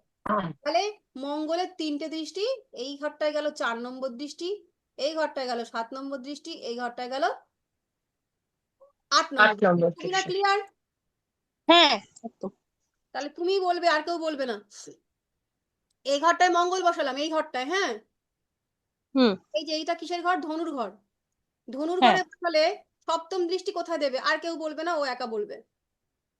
ধনু, আচ্ছা এক সেকেন্ড, আপনি ধনুর ঘরে বসিয়েছেন তো হুম, এই মঙ্গলকে, তাহলে সপ্তম দৃষ্টি দেবে হচ্ছে মিথুনের ঘরে। দিলাম মিথুনের ঘরে। আচ্ছা, আর 4 নম্বর দৃষ্টি কোন ঘরে দেবে? ধনুর ঘরে বসে 4 নম্বর দৃষ্টি দিচ্ছে হচ্ছে এর ঘরে, মিনের ঘরে। দিলাম মিনের ঘরে। 8 নম্বর দৃষ্টি কোথায় দেবে? 8 নম্বর দৃষ্টি দিচ্ছে হচ্ছে এখানে বসছে, তাহলে 7 নম্বর কর্কটের ঘরে। ক্লিয়ার? আর কোনো কোশ্চেন আছে কারোর? ম্যাম 4 নম্বর ঘরে মিনের ঘরে কেন এইটা বুঝতে পারলাম এই যে না। এখান থেকে ঘরে ধনুর ঘরে বসেছে তো মঙ্গল, হ্যাঁ এই ঘরটা যদি বসে তাহলে এটা 1 নম্বর ঘর। 1, 2, হ্যাঁ 3, 4, মিনের ঘর 4 নম্বর দৃষ্টি পড়ছে। আচ্ছা আচ্ছা ক্লিয়ার? হুম হুম এটা হুম ম্যাম এটা এখানে এটা না, 5, এটা 6, এটা 7, এটা 8। ম্যাম এখানে আপনি আরেকটা কিছু জিনিস বললেন কিছুক্ষণ আগে, ওই যে কি লগ্ন সাপেক্ষে একটা সামথিং কিছু বলেছিলেন, লগ্ন ব্যাপারটা ওটা কি সাপেক্ষে, বলুন? হ্যাঁ। লগ্ন সাপেক্ষে বলতে আমি তোমায় বোঝাচ্ছি, ধরো এইখানটা যেহেতু আমরা প্রথমে ধরে নিয়েছিলাম এই যে চার্টটা আমরা ড্র করেছি এটা হচ্ছে মেষ রাশির চার্ট। হুম তাহলে হুম মেষ রাশির চার্ট হলে এই ঘরটা হচ্ছে 1 নম্বর ঘর। 1 নম্বর ঘর। এটা যদি আমরা মেষ রাশির চার্ট না নিয়ে, ধরো হুম এইখানে আমরা মেষ রাশি নিয়েছি বলে এইটা 1 হয়েছে, এইটা গিয়ে 8 হয়েছে, তাই তো? কিন্তু আচ্ছা। ধরো এটা যদি মেষ রাশির চার্টই না, এটা হচ্ছে হুম মকর লগ্নের চার্ট, মকর লগ্ন হয়ে গেল। এটা মেষ লগ্ন ছিল, এটা মকর লগ্ন, তাহলে হুম এর হুম ঘর হুম কত নম্বর হবে? মানে তাহলে এটা ওই মকর লগ্নের যদি চার্ট হয় তাহলে ওই মকরের ঘর থেকে বসবে নাকি? না না, মকরের ক্ষেত্রে 7, 8 সব চেঞ্জ হয়ে যাবে। এবার মকরের ক্ষেত্রেও যেখানে গিয়ে মঙ্গল বসবে, ধরো এইখানে আচ্ছা। মকর, এইটা মকর লগ্ন, মঙ্গল হুম গিয়ে পরের ঘরটায় বসেছে, অর্থাৎ 2 নম্বর ঘরে গিয়ে বসেছে হুম এইখানটায়। হুম হুম হুম এবার হুম এই হুম 2 হুম নম্বর ঘরটা যখন বসবে, এই 2 নম্বরটাকে ওই মঙ্গলের সাপেক্ষে 1 নম্বর ধরতে হবে। মঙ্গলের দৃষ্টি তো আচ্ছা 4 নম্বর ভাবে দৃষ্টি দেবে, তাহলে ওইটা হচ্ছে 1। তাহলে 1 সেখান নম্বর। থেকে 4 গুনবো, 1, 2, 3, 4, এই ঘরটা 4। দৃষ্টি 4 নম্বর দৃষ্টি। ওকে। এবার বলছে 7 নম্বর দৃষ্টি দেবে, তাহলে এই ঘরটাকে ওই মঙ্গলের 1 ধরতে হবে, ধরে ও হুম হুম 7 এই ঘরে 7 চলে নম্বর। যাবে। ঠিক আছে? আচ্ছা আচ্ছা এবার ও বলছে আচ্ছা ম্যাম, ওই মেয়ে কোন লগ্নের চার্ট হিসাবে যে এইগুলো বসানো, এইগুলো তো আমরা এখনো শিখিনি। কেন, এটা তো আমরা প্রথমেই শিখেছি। না, লগ্নে না, আমরা তো শিখেছি যে মেষ বৃষ কোন ঘরে, মেষ বৃষ মিথুন হ্যাঁ, কর্কট কোনগুলো বসানো। এবার যখনই মেষ, এই যে ধরো এই চারটায় চলে আসি, মনে করো তুমি বলো হ্যাঁ, যে এইখানের মধ্যে আমার বৃশ্চিক রাশির ঘর কোনটা? বৃশ্চিক রাশির ঘর হচ্ছে 8 নম্বর ঘরটা, এই যে এ পাশে যে ঘরটা আছে। এইটা, তাই তো? হ্যাঁ হ্যাঁ, এই ঘরটা, হ্যাঁ তাহলে হ্যাঁ হ্যাঁ। এটাই যখন লগ্ন হয়ে যাবে, আমরা বলেছি অ্যান্টি ক্লকওয়াইজ ভাব গুনতে, তাহলে এটা যদি হুম, লগ্ন হয় তাহলে তার সাপেক্ষে 2 নম্বর ঘর কোনটা? এটা যদি লগ্ন হয়ে যায় এর সাপেক্ষে 2 নম্বর ঘর হচ্ছে আমার মকরের ঘরটা। না, ঠিক করে বলো। না, দু ধনু নম্বর ঘরটা রাশি, সরি, ধনু ধনুর ধনু ঘরটা, ধনুর ঘরটা। ধনু, ধনু রাশি। এটা এক ধনু হলে রাশি, এটা দুই। ধনু। আমি তোমাদেরকে বলেছিলাম না যে আমরা যেরকম অঙ্কের ক্ষেত্রে 3 আর 2 কত হয় গুনতে গেলে 3-এর পরের ঘর গুনি, যে 4 আর 5, তাই গুনি তো? কিন্তু এই হুম ক্ষেত্রে হুম হুম, 4-5 করা যাবে না, এক্ষেত্রে 3 4 5 এইভাবে গুনতে হবে, 3 পাঁচ। করতে হবে, মনে আছে? ঠিক সেই হুম রকম হুম হুম ভাবে যদি এইটা কারোর লগ্ন হয়, তারপরের হুম ঘরটা 2 নম্বর, 3 নম্বর, 4 নম্বর, 5 নম্বর অ্যান্টি ক্লকওয়াইজ ঘুরবে। আবার তুমিই বলো, তুমি মনে করো যে যদি কারো সিংহ লগ্ন হয়, তাহলে হুম। সিংহ লগ্ন সাপেক্ষে তার 5 নম্বর ভাবের ঘর কোনটা? সিংহ লগ্নের সাপেক্ষে তার 5 নম্বর ভাবের ঘর কোনটা? হুম, তার মানে হচ্ছে ধনুর ঘরটা। 1 2 3 4 5, ঠিক? এটুকু ক্লিয়ার? হুম এবার তুমি বলো যে ধরো মীন লগ্ন বেরিয়েছে কারো, হুম। তাহলে মীন লগ্ন সাপেক্ষে তার 11 নম্বর ঘর কোনটা? মীন লগ্ন সাপেক্ষে তার 11 নম্বর ঘর কোনটা, তো তাহলে এই দিক দিয়ে গুনতে গেলে অনেকটা গুনতে হবে, 11 12 কুম্ভ, হয়ে গেছে, আমরা একটু ম- উল্টো দিক দিয়ে গুনবো, তাহলে সুবিধা মকর, হবে। মকরের মকর, ঘরটা। 11, মকর। তার আগের ঘরটা হচ্ছে 11। মকর। আচ্ছা বিনা বোঝাতে পারলাম? আচ্ছা, হ্যাঁ হ্যাঁ হ্যাঁ এই দিক হ্যাঁ। দিয়েও ম্যাম তুমি একটা গুনতে কথা পারো, বলবো? ওনার সিস্টেম হচ্ছে আমাদের অ্যান্টি ক্লকওয়াইজ, এটা গুনে হুম আমার এতটা আসতে হবে। আর আমি যদি একটু হুম বুদ্ধি খাটাই, যে যদি এটা লগ্ন হয় তাহলে হুম। ক্লকওয়াইজ আগের ঘরটা হচ্ছে 12 নম্বর ঘর, আর তার আগের ঘরটা হচ্ছে 11 নম্বর ঘর, তাহলে 11 নম্বর, ঘর মাইনাস করলে আমি পেয়ে যাচ্ছি। শুধু ঘর মানে, ওকে ওকে। এবার ক্লিয়ার? হুম, হ্যাঁ একদম একদম। ঠিক আছে। আর কারো কোনো প্রশ্ন, এরকম কেউ কিছু বুঝতে পারছো না এখনো আছে এরকম, বলো, ক্লিয়ার করে দিই তাহলে। আচ্ছা, এবার আমরা তাহলে মঙ্গলের এই যে 4 নম্বর, 7 নম্বর আর 8 নম্বর দৃষ্টি পেয়েছি, তার অর্থাৎ কি, অর্থ কি? 4 নম্বরের দৃষ্টি দেখো, আমরা আগে কি বলেছি, আমাদের জন্ম চার্ট মানে হচ্ছে আমাদের প্রিভিয়াস লাইফের কর্মের একটা মানচিত্র, তাই তো? যে আমরা আগের জন্মে যে যে কর্মগুলো করেছিলাম, সেই কর্ম সাপেক্ষে এই জন্ম আমাদেরকে সেইটা ভোগ করতে হবে। সেটা ভোগ বলতে সুভোগ হতে পারে, দুর্ভোগ হতে পারে। সেই সুভোগ এবং দুর্ভোগটা আমরা কিভাবে পাবো? আমাদের চার্টের মাধ্যমে বসে আছে যে প্ল্যানেট যেভাবে, যে ডিগ্রিতে, যে নক্ষত্রেতে যাই হোক, তারা, এগুলো হচ্ছে এজেন্ট, ভগবান এজেন্ট হিসেবে আমাদের চার্টে বসিয়ে রেখে দিয়েছে, যে এই ব্যক্তি যদি এরকম কর্ম করে তাহলে এটাকে এই ফল দিয়ে দিও, আর যদি এইরকম কর্ম করে তাহলে তাহলে তাকে এইরকম ফল দিও। আর এই যে চার্টের মধ্যে বিভিন্ন প্ল্যানেটরা বিভিন্নভাবে বসে আছে, তারা সেভাবে বসার জন্য আমরা না পার্টিকুলার টাইপের কিছু কাজ করবোই, মানে ওটা ফিক্সড, যে এই ঘরটায় এই প্ল্যানেট বসে আছে মানে আমরা এই ধরনের কাজই করবো। যেমন ধরো লগ্নে কেতু যদি কারোর বসে থাকে, এখানে লগ্নে যদি কেতু কারো বসে থাকে, তাহলে দেখবো যে লগ্নে কেতুর মানুষজনগুলো একটু অগোছালো হয়, এটা ফিক্সড। এইবার তো সেইখান থেকে আমাকে যদি ভাগ্যর উন্মোচন করতে হয়, পরিবর্তন না, রূপান্তর, এটা বুঝতে হবে, পরিবর্তন আর রূপান্তরের মধ্যে কিন্তু একটা সূক্ষ্ম পার্থক্য আছে। পরিবর্তন করা যায় না, চার্টের মধ্যে তুমি কিচ্ছু পরিবর্তন করতে পারবে না, কিন্তু তুমি রূপান্তর করতে পারবে। তাহলে আমাকে যদি এই কেতুর কুপ্রভাব থেকে নিজের জীবনটাকে বার করতে হয়, তাহলে আমাকে কি করতে হবে? আমি জানি যে আমি জন্মগতভাবে হচ্ছে অলস, আমি জন্মগতভাবে হচ্ছে এক ঘরের এক করে বসে থাকতে চাই, আমি জন্মগতভাবে কারোর সঙ্গে মিশতে পছন্দ করি না। তাহলে আমাকে সেখান থেকে যদি নিজের লাইফটাকে গ্রোথের দিকে নিয়ে যেতে চাই হয়, তাহলে কি হবে? ওই প্রভাব থেকে আমাকে বেরিয়ে আসতে হবে। তার জন্য এই জ্যোতিষ শাস্ত্র হচ্ছে সেই মানুষটাকে হেল্প করবে, যে আপনি এই সমস্যার মধ্যে আছেন, পার্টিকুলার কারণটা হচ্ছে আপনার এই জায়গাতে এই রাশির অবস্থান, এই নির্দিষ্টভাবে নির্দিষ্ট গ্রহ বসে নির্দিষ্ট সমস্যার সৃষ্টি করে, সেই সমস্যাটা সে কিন্তু তার কর্মের মাধ্যমে রিকভার করতে পারে। এবার কর্ম করার জন্য তুমি চাইলেই, আজকেই আমি, তোমরা মাঝে মাঝে বিভিন্ন রকম সুন্দর সুন্দর বই পুস্তক পড়ো, এটা ডেল কার্নেগির হতে পারে, সেটা রবীন্দ্রনাথের হতে পারে, সেটা কোনো বিবেকানন্দের বই হতে পারে, এবং তোমার ইন্সপায়ার হয়ে গেলে, হয়ে গিয়ে কালকের থেকেই আমি আমার জীবনটাকে পুরো রূপান্তর করে ফেলবো, এটা ভাবলে। এবং পরের দিন অ্যালার্ম দিলে যে শাস্ত্রে লেখা আছে সূর্য উদয়ের 2 মুহূর্ত অর্থাৎ 48 মিনিট আগে বিছানা ত্যাগ করতে হবে। তোমরা ভাবলে এবার থেকে আমরা এটাই করব। ম্যাম আমাদের সকলকে বলেছে যে সকালবেলা ঘুম থেকে উঠে নবগ্রহ স্তোত্র পাঠ করতে, কাল থেকে একদম ফাটিয়ে করব। 3 দিন 4 দিন 5 দিনের দিন ভুলে গেছি। এই ভুলে যে গেছি সবাই কিন্তু ভুলিনি, কেউ কেউ একদম কন্টিনিউয়াসলি করেই যাচ্ছে, কিন্তু কেউ কেউ ভুলে গেছে। এই ভুলটা গেল কি করে, ভুলেটা গেল কি করে? ভুলেটা গেল হচ্ছে তার যে পার্টিকুলার চার্টের মধ্যে পঞ্চম ভাবে দেখা গেল এমন কোনো প্ল্যানেট আছে যে তাকে ভুলিয়ে দেওয়ার জন্য সবসময় সদা প্রচেষ্ট, যেটা তুমি ভুলে যাও, যাতে তোমার জীবনে অগ্রসরটা না হয়। তখন আমরা রেমেডি করি যাতে এই ভুলে আমরা না যাই, কারণ ওই প্ল্যানেট কিন্তু আমাদেরকে ভোলানোর জন্য বসে আছে।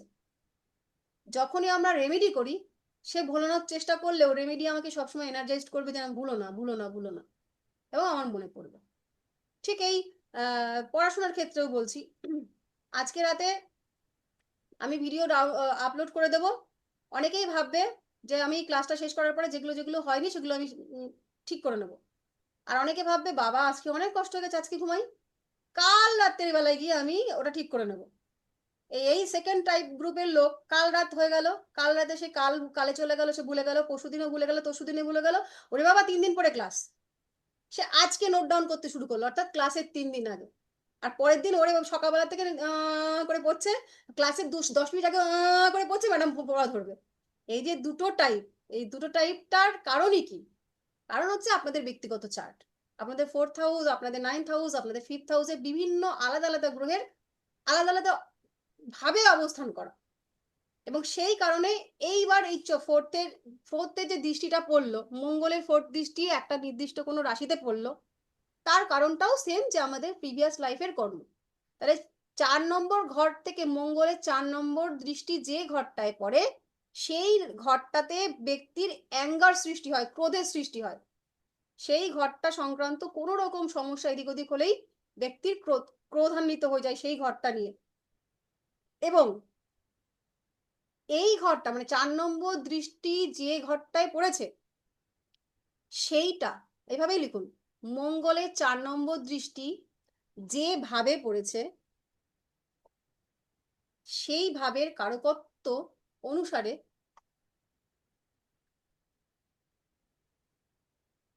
ব্যক্তি আগের জন্মে খারাপ কাজ করেছিল, এবং সেই কারণে ওই ভাব সংক্রান্ত ক্রোধের সৃষ্টি ব্যক্তির হবে। কিরকম? সাপোজ করো এই 2 নম্বর ঘর থেকে, মানে এটা যদি লগ্ন ধরি, এই 2 নম্বর ঘর থেকে আমরা বিচার করি হচ্ছে পরিবারের বিচার, মানে তোমার পৈতৃক যে লোকজনগুলো হয়, বাবার বাড়ির দিককার যে লোকজন সেই লোকজনগুলো। আর এই 4 নম্বর ঘর থেকে বিচার করি আমরা মায়ের, 9 নম্বর ঘরে বিচার করি আমরা বাবার। ঠিক আছে? তো এইবার ধরো কারোর কোনো একজন ব্যক্তির 4 নম্বর দৃষ্টি পড়েছে পরিবারের ঘরে, এটা ভালো করে মন দিয়ে বুঝো। কোনো ব্যক্তির মঙ্গলের 4 নম্বর দৃষ্টি পড়েছে পরিবারের ঘরে, এই মানুষটাকে যদি তুমি তার পরিবার তুলে কোনো কথা বলো, সে কিন্তু তোমার কলার ধরতে 2 মিনিট ভাববে না। বন্ধুত্ব আছে, বন্ধুত্ব জায়গায় ভাই বাড়ি নিয়ে কোনো কথা হবে না, পরিবার তুলে কোনো কথা হবে না, মেরে দেবে, নাক ফাটিয়ে দেবে। মঙ্গলের দৃষ্টি যদি 4 নম্বর এই 2 নম্বর ভাবে কারোর পড়ে, এবং তুমি যদি তার পরিবার তুলে কথা বলো কখনো, তোমার মেরে নাক ফাটিয়ে দেবে, একদম জেনুইন। ঠিক সেই রকম ভাবে 4 নম্বর ভাবে যদি কারোর মঙ্গলের দৃষ্টি পড়ে এবং তুমি তার মা সম্পর্কে কোনো রকম আবল তাবল কথা বলো, একদম সিমিলার মেরে নাক ফাটিয়ে দেবে। ভাই যা আছে যা আছে, মায়া তুলে কোনো কথা হবে না। তুই আমার বাবা নিয়ে বল, মা বলেছিস কি, একদম তোর কিন্তু তুই কিন্তু শ্মশানে চলে যাবি। ঠিক সেরকম আবার যদি কারোর এই 9 নম্বর ঘরে দৃষ্টি পড়ে, সে আবার এরকম বাবার সম্পর্কে কিন্তু, যে ভাই যা আছে যা আছে, বাপ তুলে কথা বলা যাবে না, বাপ তুলে কথা বললে ওর মাথায় আগুন চলে যাবে, তো আর সব চলবে চলবে, তুই আমায় যা ইচ্ছা বল, কিন্তু আমার বাবা তুলে কথা বলেছিস মানে তোর নাকের থেকে রক্ত পড়বি। এই যে অ্যাঙ্গার, এই অ্যাঙ্গারের সৃষ্টি করে মঙ্গলের 4 নম্বর দৃষ্টি, যেভাবে মঙ্গলের 4 নম্বর দৃষ্টি পড়বে মানুষের সেই ভাব সম্পর্কিত ক্রোধ তৈরি হয়ে যাবে। ক্লিয়ার এটুকু বলতে পেরেছি? হ্যাঁ ম্যাম। ম্যাম ম্যাম একটু বলুন, লগ্নে রাহু থাকলে কি হয়? আমি রাহু পড়াচ্ছি না, বলবোই না এখন। ম্যাম বলছি ধরুন 4 নাম্বার ঘর ম্যাম যেহেতু কেতু বললেন বললেন তো। ওটা তো প্রাসঙ্গিক। আচ্ছা, রাহু থাকলে তার মনের মধ্যে অস্থিরতা আসে। রাহু হচ্ছে একটা অ্যাগ্রেসিভ গ্রহ, তো শান্তি পায় না, মনের মধ্যে অতৃপ্তি, অস্থিরতা, দুরন্ততা, চঞ্চলতা, স্থিরতার অভাব থাকে জীবনভর। এবং সেই মানুষটার মনের মধ্যে যাই চলুক আর তাই চলুক, যেরকম পরিস্থিতি হয়ে যাক, কি যেন পেলাম না, কি যেন হলো না, একটা হতাশাও কাজ করে। লাইফে অনেক অবস্ট্রাকল আসে, আপস অ্যান্ড ডাউন চলতে থাকে, আরো অনেক কিছু। বলো এবার তুমি কি বলছিলে ঋত্বিকা? ধরুন ওই 4 নাম্বার দৃষ্টিটা যদি ধরুন মায়ের ঘরে বা বাবার ঘরে পড়ে, তখন কেউ তাদের নামে বললে রেগে যাচ্ছে, কিন্তু সে কি তার বাবা মা বা পরিবারের উপর রেগে যায়, এটাও হতে পারে। এটাও হতে পারে। আচ্ছা। ওই যে বাবা বা মা, তারা যদি কোনো রকম মিসবিহেভ করে, হুম। সঙ্গে সঙ্গে তার অ্যাকশনটা শুরু হয়ে গেল। ঠিক। আচ্ছা। আচ্ছা, এবার 7 নম্বর দৃষ্টি। মঙ্গলের 7 নম্বর দৃষ্টি যেভাবে পড়বে, ব্যক্তির সেই সংক্রান্ত ডিজায়ার তৈরি হবে, আকাঙ্ক্ষা, কামবাসনা, মানে কাম নয় কিন্তু, মানে বাসনা, কামনা বাসনা তৈরি হবে।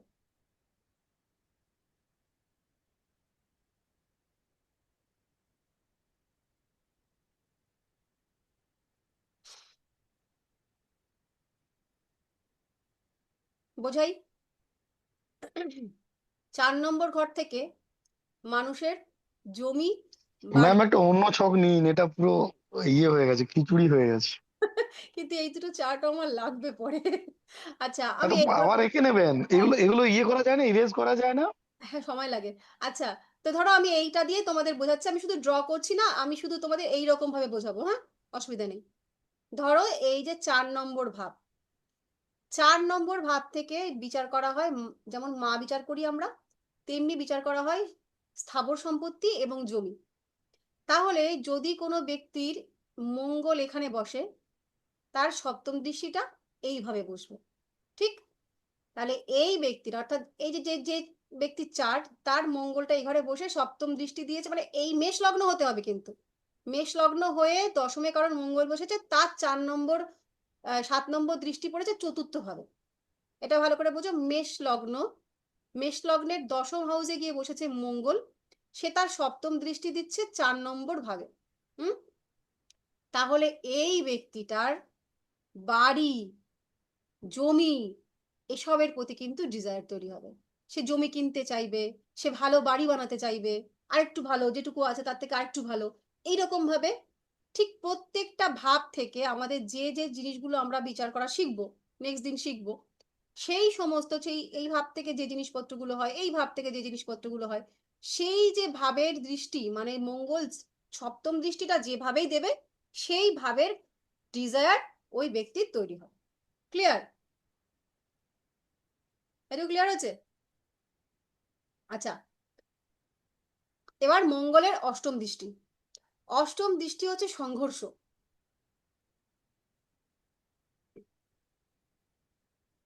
অর্থাৎ মঙ্গল যে ভাবে বসে থাকবে, সেই ভাব থেকে যেখানে অষ্টম দৃষ্টি দেবে, তার কারকত্ব নিয়ে ওই মানুষটার সংঘর্ষ করতে হবে তার কারকত্ব প্রাপ্তির জন্য। ধরো এইটাই যদি বোঝাই যে মেষ লগ্নের চার্ট, মঙ্গল এই ঘরটায় বসে আছে, ঠিক। তাহলে এখান থেকে 1 2 3 4 5 6 7 8, এটা মেষ লগ্ন সাপেক্ষে কত নম্বর ঘর বলো সুবিনা? এটা কত নম্বর ঘর মেষ লগ্ন সাপেক্ষে? ম্যাম 4 নম্বর ঘর, 4 নম্বর ঘর। তাহলে 4 নম্বর কর্কট থেকে রাশির আমরা ঘর। কি বিচার করলাম? মা, আমরা বিচার করলাম জমি, বাড়ি, স্থাবর সম্পত্তি। তাহলে এই হুম ঘরটাতে যদি মঙ্গল বসে, তার 8 নম্বর দৃষ্টি এই ঘরটায় পড়ছে, হুম সেই বাড়ি জমি ইত্যাদি। তাহলে এই মানুষটা যদি বাড়ি জমি ইত্যাদি পেতে চায়, তাহলে তাকে অনেক সংঘর্ষ করে সেটা হাসিল করতে হবে।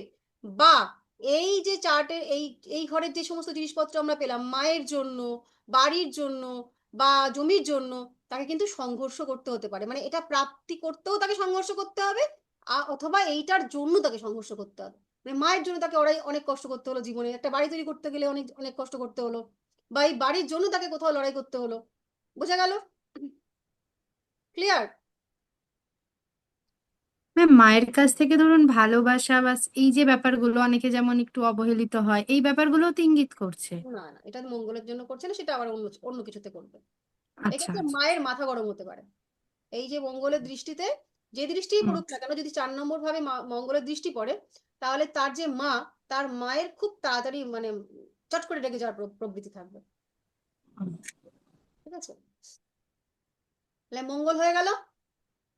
কিন্তু এরপর শুধুমাত্র অষ্টম দৃষ্টিটা হ্যাঁ, খারাপ নাকি? কি কি? মঙ্গলের অষ্টম দৃষ্টি হচ্ছে খারাপ? হ্যাঁ, অষ্টম দৃষ্টি খারাপ, চতুর্থ দৃষ্টি, মঙ্গলের দৃষ্টি বেসিক্যালি খারাপই, খুব খুব একটা ভালো না। আচ্ছা। মঙ্গলের দৃষ্টি, শনির দৃষ্টি খারাপ, সেখানে বৃহস্পতির দৃষ্টি হচ্ছে গঙ্গা জলের মতো। এবার তারপরে একটা প্রশ্ন আছে, যদি মঙ্গল আবার ভাবপতি হিসাবে শুভ ভাবপতি হয়, তখন কিন্তু আবার খারাপ ফল দেবে না।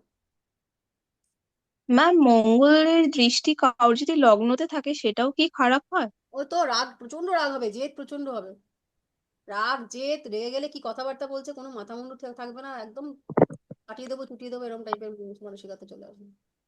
রেগে গেলে যে কি বলবে সে নিজেই জানে না, তখন সে একটা আলাদা মানুষ। লগ্নে মঙ্গল থাকলেও তাই। যদি রাহু থাকে ম্যাম?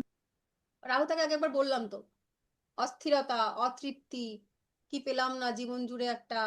না ম্যাম, বলছি মঙ্গলের সঙ্গে যদি রাহু থাকে। তাহলে আরো বেশি বাড়িয়ে দেবে। রাহু তো হচ্ছে এগুলো বাড়ানোর, রাহু হচ্ছে অস্বাভাবিক গ্রোথের কারক, আর এইগুলোকে আরো অনেক বেশি পরিমাণ বাড়িয়ে দেবে। মঙ্গলের যা যা কারকত্ব সেগুলোকে অনেক বেশি বাড়িয়ে দেবে। না বলছি মঙ্গল যে ঘরে বসে সেই ঘরে কি ভালো ফল দেয় না খারাপ, মানে বৃহস্পতির মতো? না, ওটা দেখতে হবে হচ্ছে সেই এই লগ্ন সাপেক্ষে মঙ্গল আবার কোন ভাবপতি, সেই হিসাবে সে ফল দেবে। মানে বৃহস্পতি শনির মতো ব্যাপারটা নয় নাকি? ওরকম ফলটা দেবে না, না।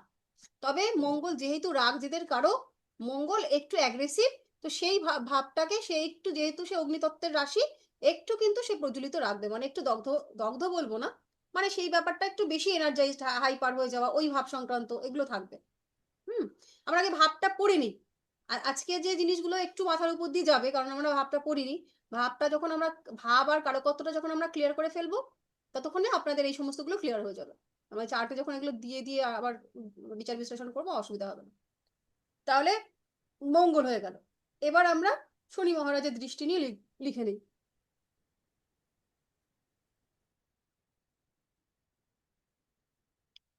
শনি মহারাজের, মঙ্গলের যে 8 নম্বর দৃষ্টি ওটা হচ্ছে সংঘর্ষকে বোঝায়।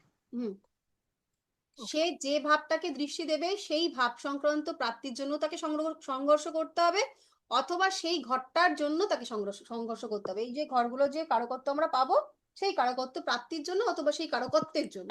ঠিক আছে,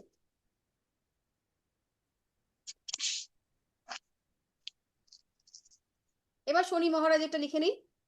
শনি মহারাজের 3টে দৃষ্টি। ধরে নিলাম শনি মহারাজ এই ঘরটাতে বসে আছেন, এই ঘরটা বসে আছেন। 7 নম্বর দৃষ্টি আছে, 3 নম্বর দৃষ্টি আছে, এবং 10 নম্বর দৃষ্টি আছে। 7, 3, 10। ঠিক, তাহলে বৃহস্পতির পেয়েছিলাম আমরা 5, 7, 9, মঙ্গলের 4, 7, 8, আর শনি মহারাজের 3, 7, 10। দৃষ্টিটা কিন্তু সবাই খুব গুরুত্বপূর্ণ ভাবে পড়বেন, এটা কিন্তু খুব ভাইটাল একটা চ্যাপ্টার। এমনি সারা জীবনই প্রেডিকশনের সময় কাজে লাগবে, এবং পরীক্ষাতেও আপনারা যখন পরীক্ষা দেবেন তার মধ্যেও কিন্তু এটা একটা বেশ গুরুত্বপূর্ণ জিনিস, এই নিয়ে প্রশ্ন কিন্তু আসে। তো এইটা আপনারা কিন্তু জলের মতন গুলে খাবেন, একবারের জায়গায় দুবার বুঝবেন, কিন্তু বুঝে নেবেন। তো এই যে সুবিনা, সুবিনা ছাড়া আর কারোর কি বুঝতে অসুবিধা আছে এই দৃষ্টি নিয়ে? ক্লিয়ার সবাই? হ্যাঁ ম্যাম। ম্যাম বৃহস্পতির 5 নম্বর দৃষ্টিটা একটু বলে দিন যে ওটা কি করে, বলে দিলাম তো, পূর্ব জন্মের কিছু একটা বলছিলেন। ওটা বলে দিয়েছি, আপনি পরে আবার ভিডিওতে দেখে দেখে নেবেন। ওটা অনেকটা আলোচনা হয়েছে, তখন কোথায় ছিলেন, ঘুমাচ্ছিলেন? অনেকক্ষণ বলেছি ওটা নিয়ে, ওই ভিডিও দেখে আপনি করে নেবেন, সময় আমাদের শেষের দিকে, রিপিট করতে পারবো না, রিপিট করতে গেলে অনেক সময় নষ্ট হয়ে যাবে, নতুনটা করি। ওটা আপনি একটু ঠিক। ভিডিও দেখে নেবেন। হ্যাঁ হ্যাঁ হ্যাঁ। হ্যাঁ, তো এই যে দেখুন, 3 নম্বর শনি, 3 নম্বর দৃষ্টি, 7 নম্বর দৃষ্টি, এবং 10 নম্বর দৃষ্টি। 3 নম্বর দৃষ্টি হচ্ছে পরাক্রমের ভাব। শনি মহারাজ যে ঘরটায় বসবে সেই ঘরটাকে মজবুত করে, কিন্তু 3 নম্বর দৃষ্টি যে ঘরটায় দেয় সেই ঘরটায় পরাক্রম দেয়, অর্থাৎ এই ঘরটা এই ঘরটা নিয়ে তাকে অনেক রকম লড়াই করতে হয়। এবং এই ঘরটা সম্পর্কে তার হচ্ছে, যেহেতু শনি মহারাজ নিজে সে হচ্ছে পীড়াকারক, হতাশাকারক, মৃত্যুর কারক গ্রহ, সে এই যে ঘরে 3 নম্বর দৃষ্টি দিচ্ছে সেই ঘরের কারকত্ব সম্পর্কে ব্যক্তির বা জাতকের নৈরাশ্যতা চলে আসে, নেগেটিভ মেন্টালিটি। ক্লিয়ার? এটুকু বলতে পারলাম? মানে ধরুন 4 নম্বর ঘরটা আপনারা সবাই জেনেছেন যে এখান থেকে বাড়ি আর জমি ইত্যাদি বিচার হয়। তো যদি শনি মহারাজ এখানে বসে 3 নম্বর দৃষ্টিটা এখানে দেন, তাহলে তার বাড়ির প্রতি নৈরাশ্যতা থাকবে, বৈরাগ্যতা থাকবে, বাড়িতে তার মন থাকবে না, তার মনে হবে যে না, মনে শান্তি নেই। বাড়ি যদি বলা হয় বাড়ি কবে করবি, বাড়ি আমার দ্বারা হবে না, ও বাড়ি আমার জন্মে হবে না, এই যে নৈরাশ্যতাগুলো, এবং সেগুলো অ্যাচিভ করতে তাকে কিন্তু অনেক মানে লড়াই করতে হবে। এটা গেল। আচ্ছা, তারপর হচ্ছে সপ্তম দৃষ্টি। সপ্তম দৃষ্টি হচ্ছে যে ঘরটায় বসবে ডিরেক্টলি সেই ঘরটার শনি হচ্ছে শনি মহারাজ সেই ঘরটার যে সেই ঘরটার থেকে যে প্রাপ্তি এটা ডিরেক্টলি নাশ করে দেয়।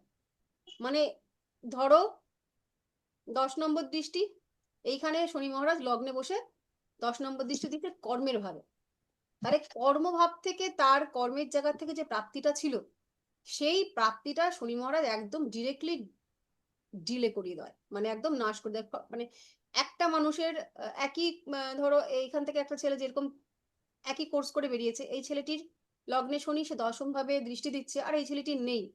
এই যত তাড়াতাড়ি তার কর্মক্ষেত্রে অ্যাচিভ করবে, একে শনি মহারাজ অনেক বেশি ডিলে করাবে, অনেক। মানে কর্মের থেকে তাকে যে প্রাপ্তিটা হওয়ার কথা সেই প্রাপ্তি হতে তাকে নাস্তানুবুদ হতে হবে। তার জন্য তাকে সবটা সময় মানে এইখান থেকে যে সুখের জায়গাটা, একটা মানুষ কাজ করছি, কাজ করে আমি পয়সা পাবো, পেমেন্ট পাবো, এটাই তো সুখ, কাজ করার সুখ। তো কাজ করার থেকে প্রাপ্তি, তো এই টাকাটা পেতে পেতে পেতে পেতে তার আবার দেখা গেল 2য় মাস আসার টাইম হয়ে গেল। তো এইরকম ভাবে যে হাউস মানে যে ভাবের উপর শনি মহারাজের 10ম দৃষ্টি থাকবে সেই ভাব সংক্রান্ত প্রাপ্তিটাকে শনি মহারাজ একেবারে নষ্ট করে দেবেন বা নাশ করে দেবেন। অর্থাৎ না, সরি, এটা এটা এইটা আমি ভুল বলেছি, নাশ করে দেবেন না, এটা নিয়ে অনেক সংঘর্ষ করতে হবে। 7 দৃষ্টিটা নাশ করে দেবে, আপনারা একটু কারেকশন করে নিন। 10th হাউস থেকে প্রাপ্তির জন্য তাকে অনেক সংঘর্ষ করতে হবে, আর 7 দৃষ্টি তাকে নাশ করে দেবে। মানে সপ্তম দৃষ্টি যে ঘরটায় পড়ছে, ধরুন এই যে বিবাহর জায়গার থেকে যে সুখ, সেই সুখটা নষ্ট করে দেবে। বিবাহের যে একটা নির্দিষ্ট সময়ে তার যে বিয়ে হওয়ার কথা ছিল, সেই বিয়ে হতে গিয়ে তাকে ডিনাই করা, মানে ডিনাই করে না, শনি মহারাজ করে হচ্ছে ডিলে, কেতু করে দেয় ডিনাই। তো সেখান থেকে ডিলে করে দেওয়া। আর এই যে 10ম দৃষ্টি পড়েছে, 10ম দৃষ্টি তাকে শনি মহারাজ দৃষ্টি দেওয়ার পরে মানে কর্মে সফলতা পেতে গেলে তাকে অনেক বেশি সংঘর্ষ করতে হবে, যার 10ম দৃষ্টি নেই তার তুলনায়। এটুকু ক্লিয়ার হচ্ছে? 10ম দৃষ্টি সংঘর্ষ বাড়াবে, আর 7ম দৃষ্টি প্রাপ্তি নাশ করে দেবে। ঠিক আছে? আচ্ছা, এরপরে এই এই এই দৃষ্টি নিয়ে আর কারো কোনো প্রশ্ন আছে?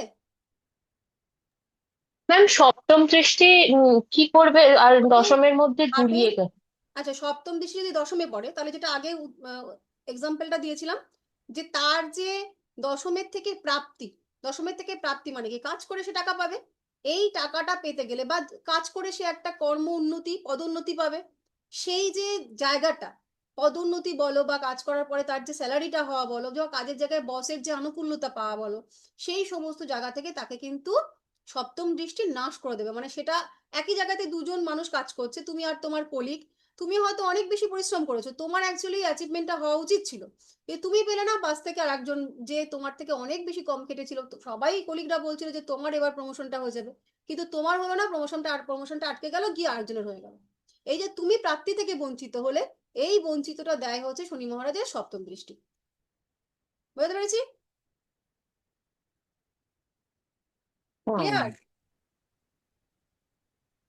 আচ্ছা, এরপরে আমরা দৃষ্টি আমাদের কমপ্লিট হয়ে গেল। আর যাদের যা বুঝতে অসুবিধা আছে তারা ভিডিওটা একবার দুবার আরেকবার দেখবে, তাহলে দেখবে যে মোটামুটি ক্লিয়ার হয়ে গেছে। এবার আমরা একটু উচ্চস্থ নিচস্থ যেটুকু পারি, আজকে অলরেডি 9:21 হয়ে গেছে।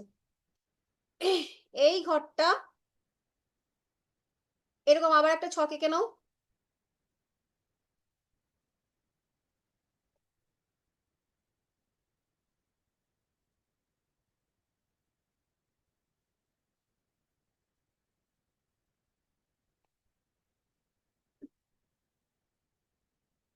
এই ঘরটাই হচ্ছে রবি উচ্চস্থ, মেষের ঘরে রবি উচ্চস্থ।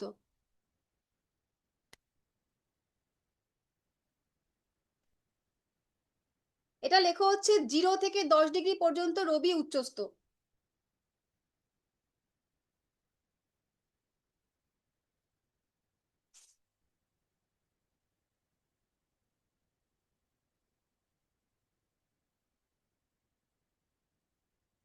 আচ্ছা, এই ঘরটায় তুলার ঘরে শনি মহারাজ উচ্চস্থ।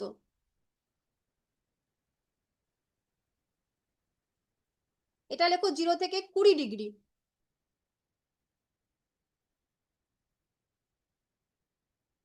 এই ঘরটাতে চন্দ্র উচ্চস্থ 0 থেকে 3 ডিগ্রি। এটা তোমরা লিখে নাও, ডিগ্রিটা আমি আর লিখছি না। 0 থেকে 3 ডিগ্রি, 3।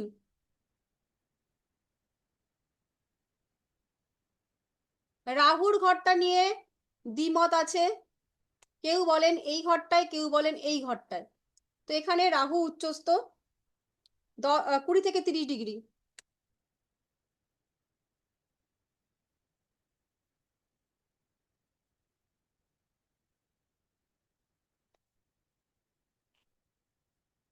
বৃহস্পতি হচ্ছে কর্কটে উচ্চস্থ 0 থেকে 5 ডিগ্রি।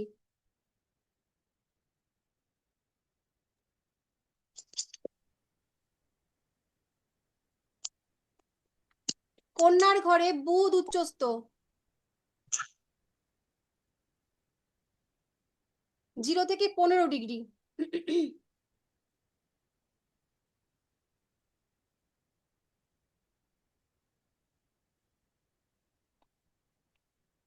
এ ঘরটাতে কেতু উচ্চস্থ, দ্বিমত আছে, কেউ বলেন এটাতে উচ্চস্থ 20 থেকে 30 ডিগ্রি।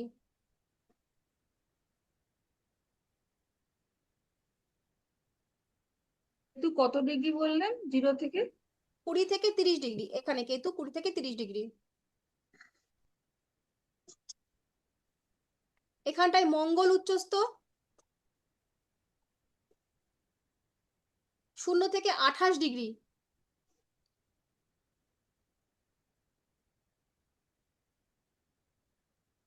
এখানটায় শুক্র উচ্চস্থ 0 থেকে 27 ডিগ্রি। এবার দেখুন খাতার উপরের দিকে পৃষ্ঠায় বড় বড় করে লিখে রাখুন, কারকত্ব শেষ হবার পর এই যে দেখুন, এই যে মঙ্গল, আমরা শুনেছিলাম যে মঙ্গলের প্রধান শত্রু নাকি শনি মহারাজ, তাই তো? তো শনি মহারাজের ঘরে মঙ্গল কি করে গিয়ে আবার উচ্চস্থ হয়ে গেল? এখানে তো তার বলটা কম হয়ে যাওয়া উচিত ছিল। তা সত্ত্বেও শনি মহারাজের ঘরে গিয়ে মঙ্গল উচ্চস্থ হয়েছে। আবার দেখুন শুক্র বৃহস্পতির ঘরে গিয়ে উচ্চস্থ হয়েছে, তার শত্রুর ঘরে, এখানে তো তার ক্ষমতা কমে যাওয়া উচিত ছিল। এই যে উচ্চস্থ গুলো কেন হয়েছে এটা বড় বড় করে লিখে রাখুন। কারকত্ব শেষ হয়ে গেলে আমরা উচ্চস্থ নিচস্থ কেন হয়েছে সেটা পড়বো, আর কারকত্ব শেষ হয়ে গেলে ওইটা আমাকে একটু মনে করিয়েও দিতে হবে।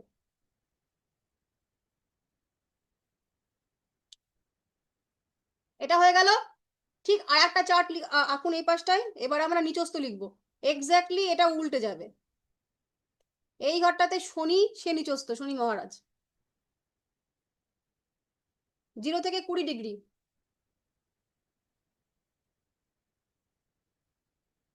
এই ঘরটাতে কেতু 20 থেকে 30। এর আগেরটা কি বললেন ম্যাডাম, আর একবার বলুন, এইটা নিচস্থ আরেকবার ঘর, দেখান।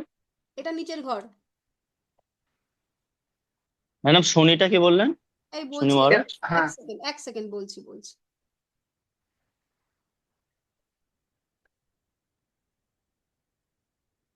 শনি মহারাজ, এই যে মেষের ঘরে শনি মহারাজ নিচস্থ হবেন 0 থেকে 20 ডিগ্রি।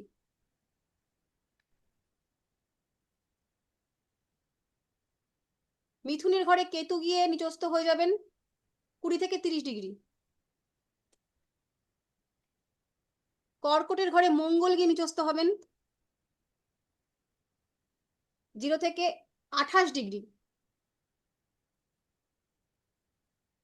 এই ঘরটাতে গিয়ে শুক্র নিচস্থ হয়ে যাবেন 0 থেকে 27 ডিগ্রি।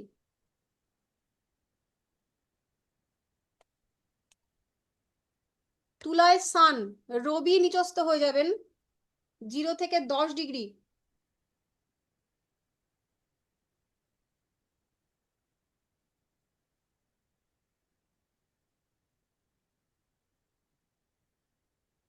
এই ঘরটায় চন্দ্র নিচস্থ হবে।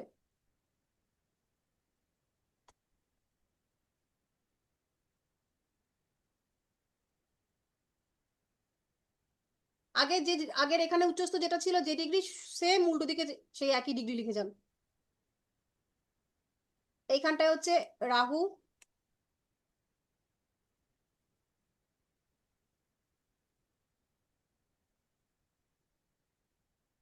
এখানটায় হচ্ছে জুপিটার 0 থেকে 5, আর এখানে বুধ 0 থেকে 15।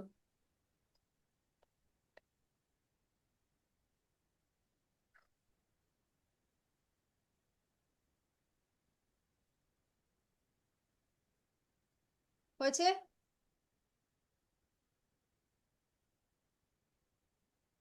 ঠিক উল্টো একটা মুখস্থ করবেন, একটা মুখস্থ করলেই উল্টো দিকটা মনে রাখতে পারবেন। দেখুন এখানে যা আছে ঠিক তার উল্টো দিকে। উল্টো দিকে যে একদম দেখুন সান এখানটায় উচ্চস্থ, তো সান উল্টো দিকের ঘরটা নিচস্থ।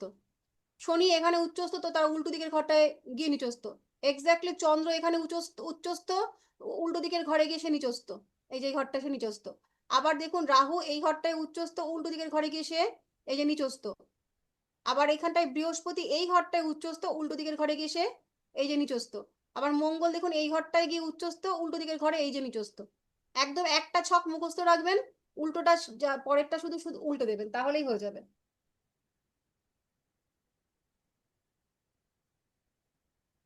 ঠিক আছে? ক্লিয়ার?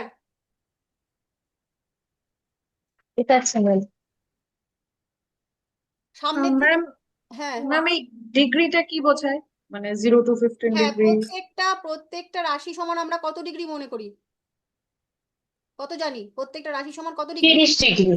তাহলে 30 ডিগ্রি। 30 ডিগ্রি। 30 ডিগ্রির মধ্যে থেকে যদি এই রাশিতে ধরুন এখানে এই সানটা এই মেষ রাশিতে অবস্থান করেছে কোনো একটা চার্টে, এবং সেই সান ডিগ্রি পেয়েছে হচ্ছে 9 ডিগ্রি, ঠিক? তাহলে 0 থেকে 10 ডিগ্রির মধ্যে রয়েছে। তাহলে এইখানে এই উচ্চস্তর ফলটা, এখানে যে উচ্চস্তর যে ফলটা সেটা সে চরম দেবে। টোটাল রাশিটাতেই আমরা উচ্চস্থ ধরবো, কিন্তু 0 থেকে 9 ডিগ্রির মধ্যে যদি সান অবস্থান করে তাহলে সে উচ্চস্তর ফলটা চরম দেবে। বোঝা গেল? হ্যাঁ ম্যাম। ম্যাম রাহু একেবারে রাহু কেতু দৃষ্টি হলো না? হ্যাঁ সরি এটা তো মনে করে দিতে বলেছিলাম, লিখে নিন। রাহু কেতু দৃষ্টি হচ্ছে, রাহু দৃষ্টি বৃহস্পতির মতন 5, 7, 9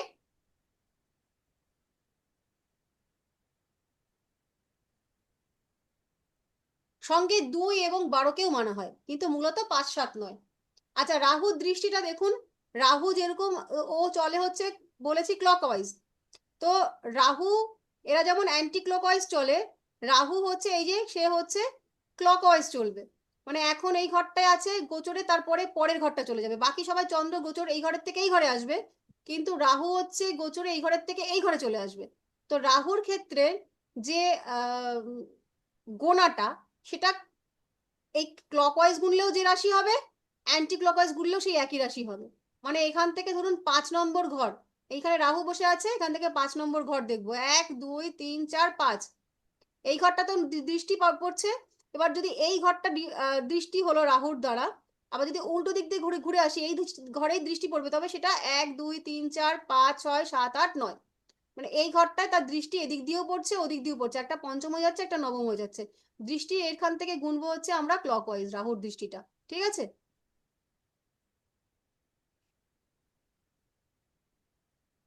পঞ্চম আচ্ছা, সপ্তম নবম দ্বাদশ। দ্বিতীয় এবং দ্বাদশ। ম্যাম তাহলে রাহু দৃষ্টিটা কি ক্লকওয়াইজ না অ্যান্টি ক্লকওয়াইজ ক্লকওয়াইজ করতে হবে? Rahu clockwise, Rahu clockwise. একমাত্র ক্লকওয়াইজ, আর বাকি রাহুটা ক্লকওয়াইজ আর বাকি সবাই হচ্ছে অ্যান্টি ক্লকওয়াইজ। ম্যাডাম কেতুটা? যখন গুনবেন ক্লকওয়াইজ গুনুন আর অ্যান্টি ক্লকওয়াইজ গুনুন, ও যে যে রাশিটাতে ওর দৃষ্টি পড়েছে এদিক দিয়ে গুনলেও সেই রাশি আসবে, আর এদিক দিয়ে গুনলেও সেই রাশিটা আসবে। মানে সেই ডিফেক্ট যে হয়ে গেল, এই ঘরটা ঘুরলো তো মানে এদিক দিয়ে গুনলেও সেই দৃষ্টিটা পেয়েছে, আবার এদিক দিয়ে গুনলেও সেই রাশিটাই পাবে। আচ্ছা, রাহু কেতুর ওরকম যে আহ, এই দৃষ্টির মানে এই এরকম নেই। রাহু কেতুর দৃষ্টি, রাহুর দৃষ্টি সর্বদা আমরা খারাপই ধরবো। আচ্ছা, কেতু বৈদিক শাস্ত্র অনুযায়ী কেতুর যেহেতু মুন্ডু নেই, সেহেতু কেতুর কোনো দৃষ্টি নেই। তথাপি অনেক সময় কিছু মত অনুসারে কেতুর সপ্তম দৃষ্টিটা ধরা হয়, মানে উল্টো দিকের ঘরটা প্রভাবিত হয়।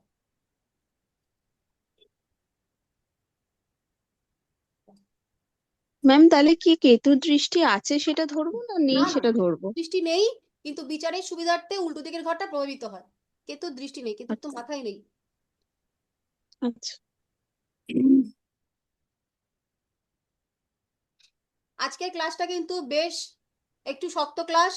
এটা আমি সবাইকে বলবো আরো একবার দুবার বাড়িতে বসে দেখবেন, ক্লিয়ার করবেন। জানি এখন ক্লিয়ার হয়ে গেছে, কিন্তু দুদিন পরে না গুলিয়ে যাবে। তো তাই জন্য যাতে গুলিয়ে না যায়, দুদিন পর আবার দেখবেন, 4 দিন পর আবার দেখবেন, তাহলে একদম ফিক্সড হয়ে যাবে। আর ম্যাম ম্যাম একটা একটা জিজ্ঞাসা জিনিস ছিল, হ্যাঁ, বলুন বলুন। বলছিলাম যে কেতুর উল্টো দিকে তো রাহুই বসবে, সেই হুম, ক্ষেত্রে কেতুর দৃষ্টিটা কি কোনো কাজ করবে? না না, এক্স্যাক্টলি কেতুর দৃষ্টি নেই, কিন্তু কেতুর উল্টো দিকে রাহু বসছে বলেই তো ওই ঘরটা ডিফেক্ট হয়ে গেল। হ্যাঁ। বুঝতে হ্যাঁ।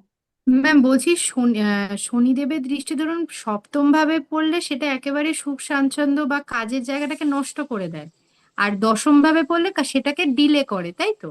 না না, এটা দেখো, সপ্তম দৃষ্টি হচ্ছে নষ্ট করে দেয়, আর দশম দৃষ্টিতে সংঘর্ষ বাড়িয়ে দেয়। সেই ভাব সম্পর্কিত প্রাপ্তির জন্য তোমাকে আচ্ছা অনেক বেশি লড়াই করতে হবে। আচ্ছা আর 3 নম্বর দৃষ্টি হচ্ছে নৈরাশ্যত্ব এনে দেয়, ও আমার হবে না, ছেড়ে দাও, এরকম ধরনের। ঠিক আছে। আচ্ছা। আচ্ছা, সামনের দিন আমরা রবির কারকত্ব দিয়ে শুরু করব। আমাকে তোমরা একটু দয়া করে, সকলকে আমি বলি, অতনুবাবু একটু করেন ভালো, তার জন্য তাকে একটু ভালো বেশি করে ধন্যবাদ। একটু মনে করিয়ে দিও, আমার 3টে ক্লাস চলে তো আলাদা আলাদা, আমার না এই গুলিয়ে যায় কার কোন সিলেবাস। তো একদিন আগে একটুখানি মনে করিয়ে দেওয়া যে আমরা সামনের দিন এই ক্লাসটা করবো, আমরা কারকত্ব করবো নেক্সট দিন, রবির কারকত্ব। ঠিক আছে? তো আমরা এই পর্যন্ত আজকে। শুভরাত্রি সকলকে, সবাই খুব ভালো ম্যাম থাকবেন। একটা রিকোয়েস্ট আছে, বলুন। যে আজকে তো ধনতেরাস, সবাই তো মানে অনেক দেখছি আপনি একটুখানি যদি কোনো মানে টিপস দেন বা রেমেডি দেন বা আজকে টিপস কিছু। সারা আমাকে না, আপনারা হচ্ছে ফেসবুকে ফলো করে রাখবেন, সারাদিন ধরে টিপস দিয়েছি। আজকে এখন ধনতেরাসের শেষ মুহূর্তে আর কি টিপস দেবো? আহ, ম্যাম আপনার কালী ইয়েতে কালী ফেসবুকের আইডি কি আছে? হ্যাঁ, আচার্য আমরাও আচার্য তো। গণেশ শাস্ত্রী বলে আছে, দেখবেন, সার্চ করবেন। স্যারের সঙ্গে যারা আছেন তারা ওখান থেকে সার্চ করলেও আমায় পেয়ে যাবেন কমনে। ও আচ্ছা, ম্যাম পাইনি আমরা তো ফেসবুকে নেই আপনাকে, সেই জন্য। হ্যাঁ, কি তো ওই বলছেন? আপনার ফেসবুকের জন্যই। লিঙ্কটা কি গ্রুপে দেওয়া যাবে? হ্যাঁ, আমি দিয়ে দেবো, দিয়ে দেবো। হ্যাঁ ঠিক আছে। তাহলে সুবিধা ম্যাম হবে তাও, ফাইন্ড করতে। ম্যাম কালী পুজো আসছে, যদি আজকে না হয় অন্য দিনের জন্য একটা ভালো আচ্ছা, টিপস যারা যদি দিয়ে দিন। যারা যারা কালী পুজো করবেন, হুম, তারা কালী পুজোর দিন যেটা করবেন আমি বলে রাখছি, যারা কালী পুজোর দিন লক্ষ্মী পুজো করেন বা কালী পুজোর দিন বাড়িতেও পুজো করবেন, তারা, আমি মূলত এখানে একটু ধন প্রাপ্তির জন্যই করি, ওটাই সবার চিন্তার জায়গা। রেকর্ড অফ করেছি।